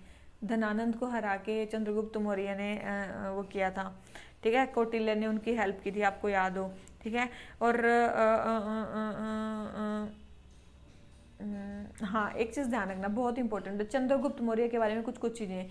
305 बीसी में 305 बीसी में चंद्रगुप्त मौर्य ने सेल्यूकस निकेटर के अगेंस्ट मार्च किया था, सेल्यूकस निकेटर के अगेंस्ट मार्च किया था। और जो मतलब सेल्यूकस निकेटर जो अलेक्जेंडर का जनरल था, जो मिडल नॉर्थ वेस्ट को कंट्रोल कर रहा था, अलेक्जेंडर का जनरल सेल्यूकस निकेटर, उसके अगेंस्ट जो था चंद्रगुप्त मौर्य ने उनको अटैक किया था। और उसमें चंद्रगुप्त मौर्य ने सेल्यूकस निकेटर को हरा दिया था, ठीक है, याद रखना। चंद्रगुप्त मौर्य ने 305 बीसी में सेल्यूकस निकेटर को हरा दिया था और उसकी कुछ टेरिटरी ले भी ली थी और उसके साथ मैट्रिमोनियल रिलेशन को भी एस्टेब्लिश किया था, ठीक है, याद रखना इसको। फिर सेल्यूकस निकेटर ने अपनी जो बेटी थी उसकी शादी भी मौर्यन एम्पायर मौर्यन प्रिंस से की थी, ठीक है। और चंद्रगुप्त मौर्य ने बाद में उनको 500 एलिफेंट भी दिए थे सेल्यूकस निकेटर को। तो इनके काफ़ी अच्छे बाद में रिलेशन हो गए थे, लेकिन इन्होंने 305 में वहाँ पे अटैक किया था। उसके बाद ग्रीक एम्बेसडर जो था, आपने सुना होगा मेगास्थनीज, उन्होंने मेगास्थनीज को भी भेजा था, ग्रीक एम्बेसडर था ये मेगास्थनीज, उन्होंने इनको इनके कोर्ट में भी भेजा था, ठीक है, मेगास्थनीज को। और याद रखना इन्होंने अपने लास्ट के टाइम पे, चंद्रगुप्त मौर्य ने अपने लास्ट टाइम पे जैनिज्म को इम्प्रेस किया था, किसको, जैनिज्म को अपना लिया था, जैनिज्म को इन्होंने इम्प्रेस किया था, ठीक है। उसके बाद ये जाके श्रवण बेलागोला, आज हमने वो देखा था ना, श्रवणा बेलागोला, मैं बोल रही थी कि कोई रूलर आके यहाँ पे डेथ हुई थी उनकी, श्रवण बेलागोला में चंद्रगुप्त मौर्य की डेथ हुई थी, ठीक है, याद रखना। श्रवण बेलागोला में आए थे वो, नियर मैसूर, किनके कहने पे आए थे, एक जैन मोंक थे उनके कहने पे, जिनका नाम क्या था, भद्रबाहु, ठीक है, भद्रबाहु उनका नाम था। उनके कहने पे ये श्रवण बेलागोला आए थे और लास्ट में यहीं पे उनकी डेथ हो गई थी, किसकी, चंद्रगुप्त मौर्य की। लास्ट में उन्होंने जैनिज्म को एम्ब्रेस किया था, ठीक है। चंद्रगुप्त मौर्य किसके फाउंडर हैं, मौर्यन डायनेस्टी के फाउंडर हैं, ठीक है। उसके बाद अगर हम बात करें इनके सेकंड रूलर कौन थे चंद्रगुप्त मौर्य के बाद, बिंदुसार, कौन थे इनके इंपॉर्टेंट रूलर, बिंदुसार आए। बिंदुसार का रूल कब से कब तक है, 298 से लेके 273, कम ही साल तक इन्होंने राज किया, 273 तक। इनको अमोघ अमित्र गथा भी बोलते हैं, इनको अमित्र गथा, ये क्या बोलते हैं, ग्रीक ही इनको बोलते थे, मतलब स्लेयर ऑफ एनिमीज, अमित्र गाथा भी इनको बोलते हैं, ठीक है। इन्होंने अपने अंपायर को मैसूर तक, साउथ में मैसूर तक ही अपने अंपायर को लेके गए थे बिंदुसार, ठीक है। यहाँ पे भी एक एम्बेसडर आए थे, सीरियन किंग के एक एम्बेसडर यहाँ पे रहते थे, किन, उनका नाम क्या था, डाईमाचस, ठीक है, डाईमाचस। सीरियन किंग, आपने नाम सुना होगा सीरियन किंग का, एंटियोचस वन। इस रूलर के एम्बेसडर इन्होंने यहाँ पे भेजे थे, डाईमाचस, वो बिंदुसार के टाइम पे रहते थे, ठीक है। एक स्टोरी इनके बारे में काफ़ी फेमस है कि डाईमाचस से बिंदुसार ने 3 चीज़ें लाने को कहा था वहाँ से। क्या क्या 3 चीज़ें, एक तो इन्होंने कहा था कि आप मेरे लिए वाइन लेके आओ, स्वीट वाइन लेके आओ, एक इन्होंने बताया था कि मेरे के लिए ड्राई फिग लेके आओ, एक मेरे लिए सोफिस्ट लेके आओ, ठीक है। तो वाइन और फिग तो ये लेके आ गए थे, लेकिन सोफिस्ट वो नहीं लेके आए थे, क्योंकि वहाँ पे मतलब सीरिया में ग्रीक लॉ में ये मनाही है कि वहाँ पे सोफिस्ट कहीं पे नहीं बेचते हैं, ठीक है। तो वो सोफिस्ट नहीं लेके आए थे, कुछ ऐसी स्टोरी यहाँ पे फेमस है, ठीक है। इन्होंने कौन से सेक्ट को वो किया था, बिंदुसार ने आजीविका सेक्ट को एम्ब्रेस किया था, ठीक है। इन्होंने अपने सन को उज्जैन का गवर्नर बना दिया था, अशोका को। अशोका के बारे में और कोई ज़्यादा नॉलेज है नहीं पहले के बारे में, बस यही माना जाता है कि वो उज्जैन के उन्होंने गवर्नर थे उज्जैन के, अशोका, ठीक है। अब अशोका ने कब से कब तक रूल किया, 273 से 232 बीसी, काफ़ी समय तक इन्होंने, लगभग 50 साल इन्होंने रूल किया है, किसने, अशोका ने, ठीक है। अब आ गए हमारे अशोका साहब। अशोका ने भी काफ़ी चीज़ें की हैं भाई, देख लेते हैं। देखो अशोका, सबसे पहले तो सक्सेशन तो इनका डिस्प्यूटेड है कि कैसे कैसे ये राजा बने, ठीक है। इनके टाइम का एक फेमस वॉर है जिसको आपने सुना होगा, कलिंगा वॉर, ठीक है, 261 बीसी में ही हो गया था ये, ठीक है। 261 बीसी में कलिंगा वॉर इनका काफ़ी ज़्यादा फेमस है, जो इनका रोक एडिक्ट 13 में मिलता है, रोक एडिक्ट 13 में कलिंगा वॉर के बारे में मिलता है। इन्होंने बुद्धिज़्म को इम्ब्रेस किया था, इन्होंने किसको, बुद्धिज़्म को इम्ब्रेस किया था अंडर बुद्धिस्ट मोंक कौन, उपागुप्ता। इनके टाइम पे कौन से बुद्धिस्ट मोंक आए थे, उपागुप्ता। इनके टाइम पे उपागुप्ता एक बुद्धिस्ट मोंक आए थे, उनके अंडर इन्होंने बुद्धिज्म को एम्ब्रेस किया था। इन्होंने अपनी सन और डॉटर को बुद्धिज्म को फैलाने के लिए संघमित्रा और वहाँ पे भेजे थे दूसरे देशों में। थर्ड बुद्धिस्ट काउंसिल भी इन्हीं के टाइम पे हुई थी। आपने सुना होगा थर्ड बुद्धिस्ट काउंसिल जो थी पाटलिपुत्रा में हुई थी, 240 बीसी में हुई थी, वो इन्हीं के टाइम पे हुई थी। ठीक है, 240 बीसी में हुई थी, इन्हीं के टाइम पे हुई थी थर्ड बुद्धिस्ट काउंसिल, जो मोगालीपुत्रा तिस्सा में मोगालीपुत्रा तिस्सा ने जिनको हेड किया था। ठीक है, और इनका धम्मा बहुत ज़्यादा फेमस है कि एडमिनिस्ट्रेशन को कैसे चलाना चाहिए उसके अकॉर्डिंग, किसके अकॉर्डिंग, रिलीजन के अकॉर्डिंग। ठीक है, ठीक है। तो इसके बाद अशोका के बाद तो कोई ज़्यादा ऐसे रूलर आए नहीं, और उसके बाद आती है हमारी शुंगा डायनेस्टी। ठीक है, तो ये कुछ इंपॉर्टेंट चीज़ें हैं मौर्यन एम्पायर के बारे में जो मैंने मोटी मोटी सी बता दी हैं आपको क्या क्या हुआ था। ठीक है, तो ये हो गया आपका कंप्लीट। क्वेश्चन नंबर 40 आ जाते हैं किस पे, क्वेश्चन नंबर 41 पे। हमें बताना है कि गुप्ता पीरियड में कौन कौन सी चीज़ें बनी हैं, कौन कौन से स्कल्पचर्स बने हैं। तो याद रखना, ये स्टैंडिंग बुद्धा सारनाथ, विष्णु अनंत श्रेष्ठा देवगढ़ और 2 life side terracotta images of Ganga and Yamuna, ये तीनों ही कहाँ पे बने हैं, ये तीनों ही हमारे गुप्ता पीरियड में बने हैं। बहुत इंपॉर्टेंट है, तीनों ही वहाँ बने, कोई इसमें बताने की अब बात नहीं है। ठीक है, आ जाते हैं क्वेश्चन नंबर 42 पे। हमें बताना है कि कौन से डांस की बात चल रही है। ये इस डांस में मेनली ग्रेसफुल डांस है, बॉडी स्वे करती है, बहुत ज़्यादा पैरों के मूवमेंट या मतलब या एकदम से झटके नहीं लगते। लश्या स्टाइल है, बहुत इंपॉर्टेंट है, लश्या स्टाइल एक में आता है। फेमिनाइन है, टेंडर है, ग्रेसफुल है, फुटवर्क उतना ज़्यादा नहीं किया जाता इसमें, काफ़ी ज़्यादा सॉफ्ट पैरों का इस्तेमाल किया जाता है, हैंड जेस्टर किए जाते हैं। मखाबिनाया with subtle face experience, movement जो है वो mainly Nangiyar, Koothu and female folk dance जो काई कोटिकली एंड तिरुवट्टिकली से लिए गए हैं। तो ये किसके बारे में बात चल रही है, देखो ये जो लश्या स्टाइल जो है इससे आपको समझ में आना चाहिए। एक तो लश्या स्टाइल और एक फुटवर्क उतना ज़्यादा नहीं होता, और एक मेनली ये क्या है, फेमिनाइन है। कहाँ था, फेमिनाइन है। ये तीन चीज़ों से आपको समझ में आना चाहिए कि ये किसके बारे में बात चल रही है। ये बात चल रही है मोहिनी अट्टम के बारे में। किसके बारे में बात चल रही है, ये मोहिनी अट्टम के बारे में। 1 सेकेंड। ठीक है, ये किसके बारे में बात चल रही है, मोहिनी अट्टम के बारे में बात चल रही है। तो मोहिनी अट्टम डांस है जो मेनली केरला में ओरिजिनेट हुआ था, मेनली वुमेन ही करती हैं इसको। गॉड विष्णु के उसमें करती हैं इसको। 1 मिनट, पेन ही नहीं चल रहा।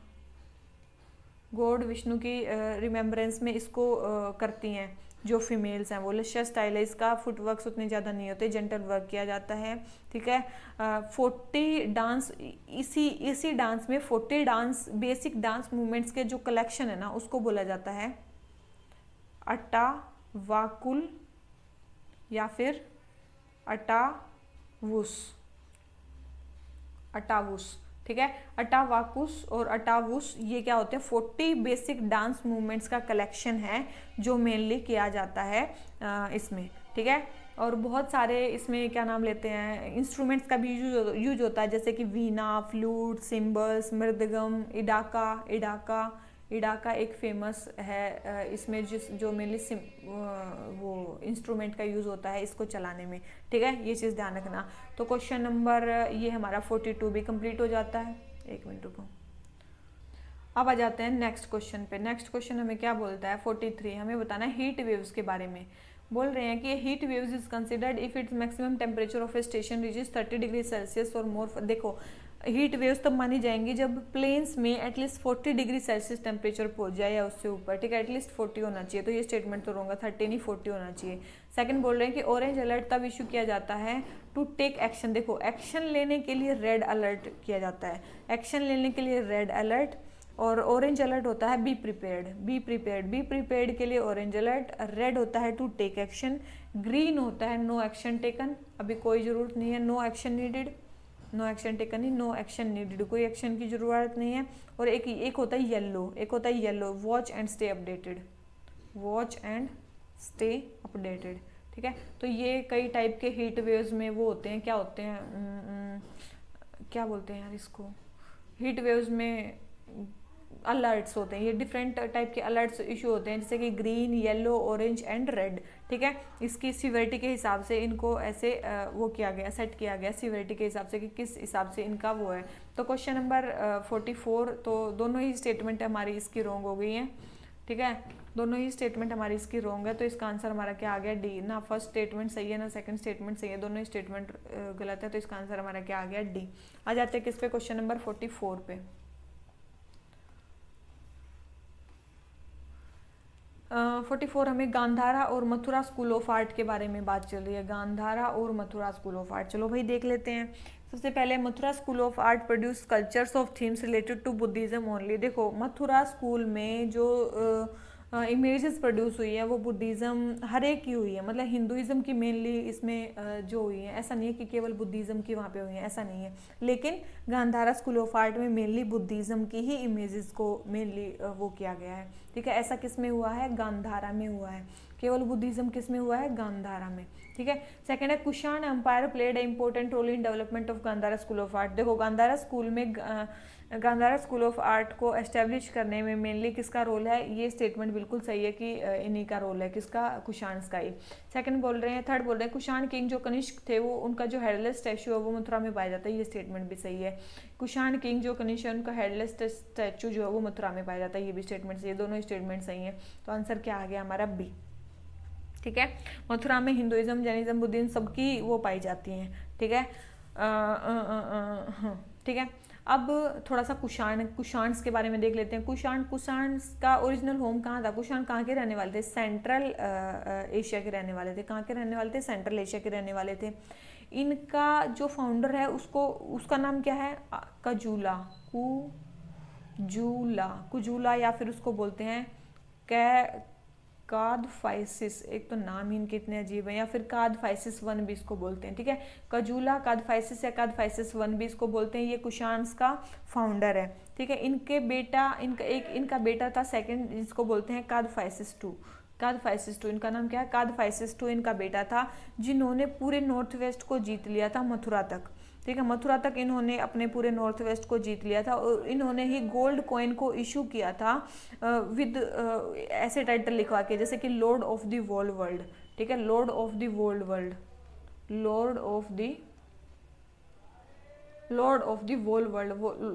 वोल वर्ल्ड के टाइटल से इन्होंने अपने पूरे कॉइन्स को भी छपवा दिया था। ये कादफाइसिस टू थे, ठीक है। और लॉर्ड शिवा के डिवोटेड थे, ये किसके, लॉर्ड शिवा के डिवोटी थे।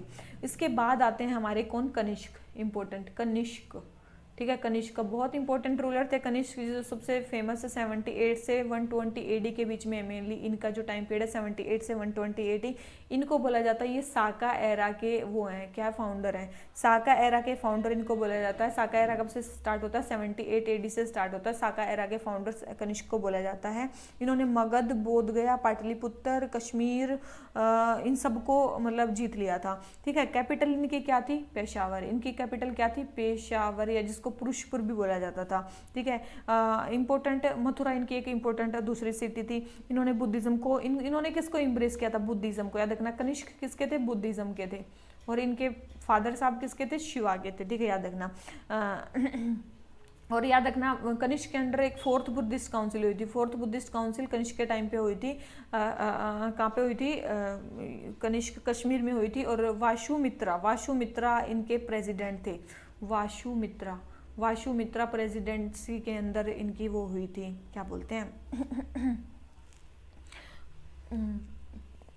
वो बुद्धिस्ट काउंसिल हुई थी। इनके टाइम पे कुछ जैसे कि अश्वघोष का नाम सुना होगा, अश्वघोष इम्पोर्टेंट थे, इनके कोर्ट में थे। इसके अलावा नागार्जुन इनके टाइम पे थे। चरक का नाम सुना होगा, चरक इनके टाइम पे तो ये कुछ फेमस जो थे ये इनके टाइम पे थे, कनिष्क के टाइम पे, ठीक है। तो ये आपने चीजें देख ली। ये तो चलो हो गया कुषाण के बारे में। मथुरा और देखो गांधारा स्कूल है ना, याद रखना, Gandhara school of art mainly Peshawar के अराउंड ही वो हुआ था। इनके पैटर्न्स मेनली कौन थे, गांधारा स्कूल के साकाज और कुषाण, ठीक है। शाकाज और कुषाण ने मेनली इनको पैटर्नाइज किया था। इसमें किस का ब्लेंड है, गांधारा स्कूल ऑफ आर्ट में ब्लेंड किसका है, एक तो ग्रीको रोमन का और इंडियन जो स्टाइल है उसका इसमें मिक्सचर है, ब्लेंड है, ठीक है। जैसे कि इसमें क्या होता है, ह्यूमन फिगर्स, बॉडी को मोल्ड किया जाता है रियलिस्टिक मैनर में, जैसे कि उसमें फिजिकल फीचर्स पे काफ़ी ज़्यादा ध्यान दिया जाता है, मसल्स, मुस्टैच, कर्ली हेयर, इन चीज़ों पे, ठीक है। मतलब फिजिकल फीचर्स पे, जैसे कि बोल्ड फोल्ड लाइंस के साथ थिक ड्रेपरी दी जाती है, ऑर्नामेंट, सिंबॉलिक एक्सप्रेशंस, ठीक है। मेन ये किसके फॉलोअर थे, महायान बुद्धिज्म के। महायान बुद्धिज्म मेनली यहाँ पे शो किया गया है। मथुरा स्कूल ऑफ आर्ट में क्या है, बुद्धा की इमेज को मेनली स्पिरिचुअली शो किया गया है, उस पर स्पिरिचुअल फीलिंग्स दिखाई गई है। मथुरा में जो स्कल्पचर्स हैं बुद्धा के, उसमें मेनली स्पिरिचुअल फीलिंग्स के साथ दिखाया गया है।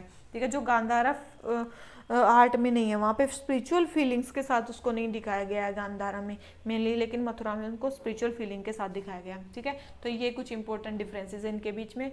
बिल्कुल पता नहीं क्या ही बना दिया मैंने इसका। तो क्वेश्चन नंबर 44 हो गया कंप्लीट। क्वेश्चन नंबर आ जाते हैं 45 पे। हमें बताना है कि बादामी केव्स का एक्सकेवेशन या पेट्रोनाइज कौन सी डायनेस्टी ने किया था, किसका, बादामी केव्स का। तो बादामी केव्स का किसने किया था, चालुक्याज ने किया था, याद रखना चालुक्याज ने किया था। उसमें भी एक इम्पोर्टेंट रूलर था, पुलकेशी वन का बेटा था जिसका नाम था मंगालीशा एक पुलकेशिन वन का बेटा था, चालुक्य रूलर का। उन्होंने बादामी केव्स को पेट्रोनाइज किया था। ठीक है, याद रखना। आ जाते हैं क्वेश्चन नंबर 46 पे। नगाड़ा और द्रविड़ा स्टाइल आर्किटेक्चर के बारे में बात करनी है। बोल रहे हैं कि विमान ऑफ द्रविड़ा आर्किटेक्चर है जो step like structure as compare to Nagara style which is curved in shape. First statement तो बिल्कुल सही है। ठीक है, फर्स्ट स्टेटमेंट तो बिल्कुल सही है कि ऐसे ही होता है। देखो द्रविड़ा में क्या होता है, ऐसे ऐसे ऐसे ऐसे ऐसे ऐसे इस टाइप का स्ट्रक्चर होता है ना, और जबकि इंडियन स्टाइल में कुछ ऐसा सा होता है, मतलब नॉर्थ इंडियन नगाड़ा स्टाइल में कुछ ऐसा सा होता है। तो ये टाइप का होता है, ये नगाड़ा स्टाइल होता है, ये क्या बोलते हैं उसको, द्रविड़ा स्टाइल होता है। ठीक है, सेकंड है dvarapalas at the entrance are common features of temple. देखो द्वारपाल्स इंपॉर्टेंट फीचर हैं किसके, द्रविड़ा स्टाइल के। नगाड़ा में द्वारपाल नहीं होते, तो सेकंड स्टेटमेंट रॉन्ग होगी। थर्ड है in Dravida architecture the garbhagriha is the of the main temple is sometimes located in one of the smallest tower as it in the oldest part of the temple. ये statement बिल्कुल सही है। Dravida architecture में क्या होता है, गर्भागृह समटाइम्स जो है वो स्मॉलेस्ट टावर में होता है। ये स्टेटमेंट बिल्कुल सही है। ठीक है, तो थर्ड स्टेटमेंट हमारी करेक्ट है, फर्स्ट स्टेटमेंट हमारी करेक्ट है, और तो इसका आंसर हमारा क्या आ गया, सी। ठीक है, इसका आंसर हमारा क्या आ गया, सी। दोनों ही स्टेटमेंट हमारी करेक्ट है। द्वारपाल मेनली द्रविड़ा में होते हैं और ये ऐसा होता है। लेकिन देखो याद रखना, लेकिन नगाड़ा स्टाइल आर्किटेक्चर में क्या होता है, जो सबसे मेन ऊंचा मंदिर होता है ना, जो मेन जो विमान होता है सबसे ऊंचा, उसी के अंदर ही गर्भागृह को रखा जाता है। मेन जो डीटी है वो सबसे बड़े के अंदर होती है, लेकिन साउथ इंडिया में वो सबसे छोटे के अंदर भी हो सकती है। यही डिफरेंस वो बता रहे हैं। ठीक है, तो क्वेश्चन नंबर ये होगा कंप्लीट। आ जाते हैं क्वेश्चन नंबर 47 पे। हमें बताना है कि कौन सा कब लिखा गया था। ठीक है, लिटरेचर में है कौन सा कब लिखा गया था। देखो भाई, ये आता है तो आता है, नहीं आता तो नहीं आता, कोई नहीं बता सकता इसको। ठीक है, ये इसका सीक्वेंस ये है। ठीक है, जो ये अगर हम बात करें नाट्य शास्त्र, ये फर्स्ट BC में लिखा गया था, भरत ने लिखा था। ये गीत गोविंद जयदेव ने लिखा था, है ना, जयदेव ने लिखा था गीत गोविंद। ये 12 AD के आसपास लिखा गया था। मर्चकटिकम शूद्रक ने लिखा था, ये 248 AD के आसपास लिखा गया था। और उत्तरा रामचरित्रम ये भावभूति ने लिखा था, ये 700 AD के आसपास लिखा गया था। ठीक है, तो ये आपको पता है तो पता है, नहीं पता है तो नहीं पता है भाई। ठीक है, तो क्वेश्चन नंबर 47 आंसर हो गया ए। आ जाते हैं 48 पे। ये मूक नायक और बहिष्कृत भारत, ये न्यूज़पेपर किसने निकाले हैं, BR अम्बेडकर। ये सबको पता होगा। और BR अम्बेडकर जी ने तो कुछ एक ऐसी ही वो भी ऑर्गेनाइजेशन भी बनाई थी, जैसे कि बहिष्कृत हितकर्णी सभा बनाई थी, इंडिपेंडेंट लेबर पार्टी बनाई थी, all India schedule caste federation बनाई थी। तो ये काफ़ी सारी चीज़ें BR अम्बेडकर ने ऑर्गेनाइजेशंस में बनाई थी। ठीक है, तो आ जाते हैं क्वेश्चन नंबर 49 पे। हमें बताना है कि बाबर के बारे में क्या चीज़ सही नहीं है, गलत बतानी है। बोल रहे हैं कि इन्होंने टर्किश में अपनी एक मेमोरी लिखी, बिल्कुल इन्होंने लिखी थी, अपनी टर्किश में एक मेमोरी लिखी थी। ठीक है, ये सही है। ही यूज्ड गन पाउडर का भी इन्होंने इस्तेमाल किया था। He is the only Mughal who wrote is, नहीं, ये ओनली मुगल नहीं है, जहांगीर ने भी अपनी जहांगीर ने भी अपनी खुद की बायोग्राफी लिखी थी, आपको पता होगा। He is the only Mughal who wrote is on, नहीं, ये अकेले नहीं थे, तो यही आंसर हो गया, यही गलत है। ठीक है, ही डिफीटेड राणा सांगा, बिल्कुल खानवा के बैटल में इन्होंने राणा सांगा को हराया था, ये स्टेटमेंट सही है। तो क्वेश्चन नंबर 49 सही है। आ जाते हैं क्वेश्चन नंबर 50 पे। ग्लोबल सिक्योरिटी इनिशिएटिव किसका है। देखो बहुत इंपॉर्टेंट है, और ये मीन्स के लिए भी बहुत इंपॉर्टेंट है अब की बार। ठीक है, मीन्स के लिए भी बहुत इंपॉर्टेंट है, काफ़ी अच्छे से पढ़ लेना। ग्लोबल सिक्योरिटी इनिशिएटिव क्वाड या फिर जो अमेरिका है उसको अपोज करने के लिए जो लाया गया वो है इंडिया को अपोज करने के लिए ग्लोबल सिक्योरिटी इनिशिएटिव कौन लेके आएगा? चाइना लेके आ रहा है, ताकि हेजोमोनिज्म, पावर पॉलिटिक्स, ब्लॉक कन्फ्रंटेशन, इनका क्या किया जा सके, इनके काउंटर में, मतलब इनका काउंटर किया जा सके, इनके अगेंस्ट में लाया गया है। और यूएस की जो इंडो पैसिफिक स्ट्रेटेजी है उसके अगेंस्ट भी लेके आया है चाइना ग्लोबल सिक्योरिटी इनिशिएटिव। ठीक है, तो ये ग्लोबल सिक्योरिटी इनिशिएटिव किसका है? चाइना का है। ठीक है, तो इसी नोट पे हमारे जो 50 क्वेश्चन हो जाते हैं वो हो जाते हैं कंप्लीट। अगर आपको वीडियो थोड़ी सी भी अच्छी लगी हो तो लाइक करना, चैनल को शेयर भी कर सकते हो और सब्सक्राइब भी कर सकते हो। ठीक है, तो चलिए इसी नोट पे आज का लेक्चर खत्म करते हैं। Thank you very much, bye bye.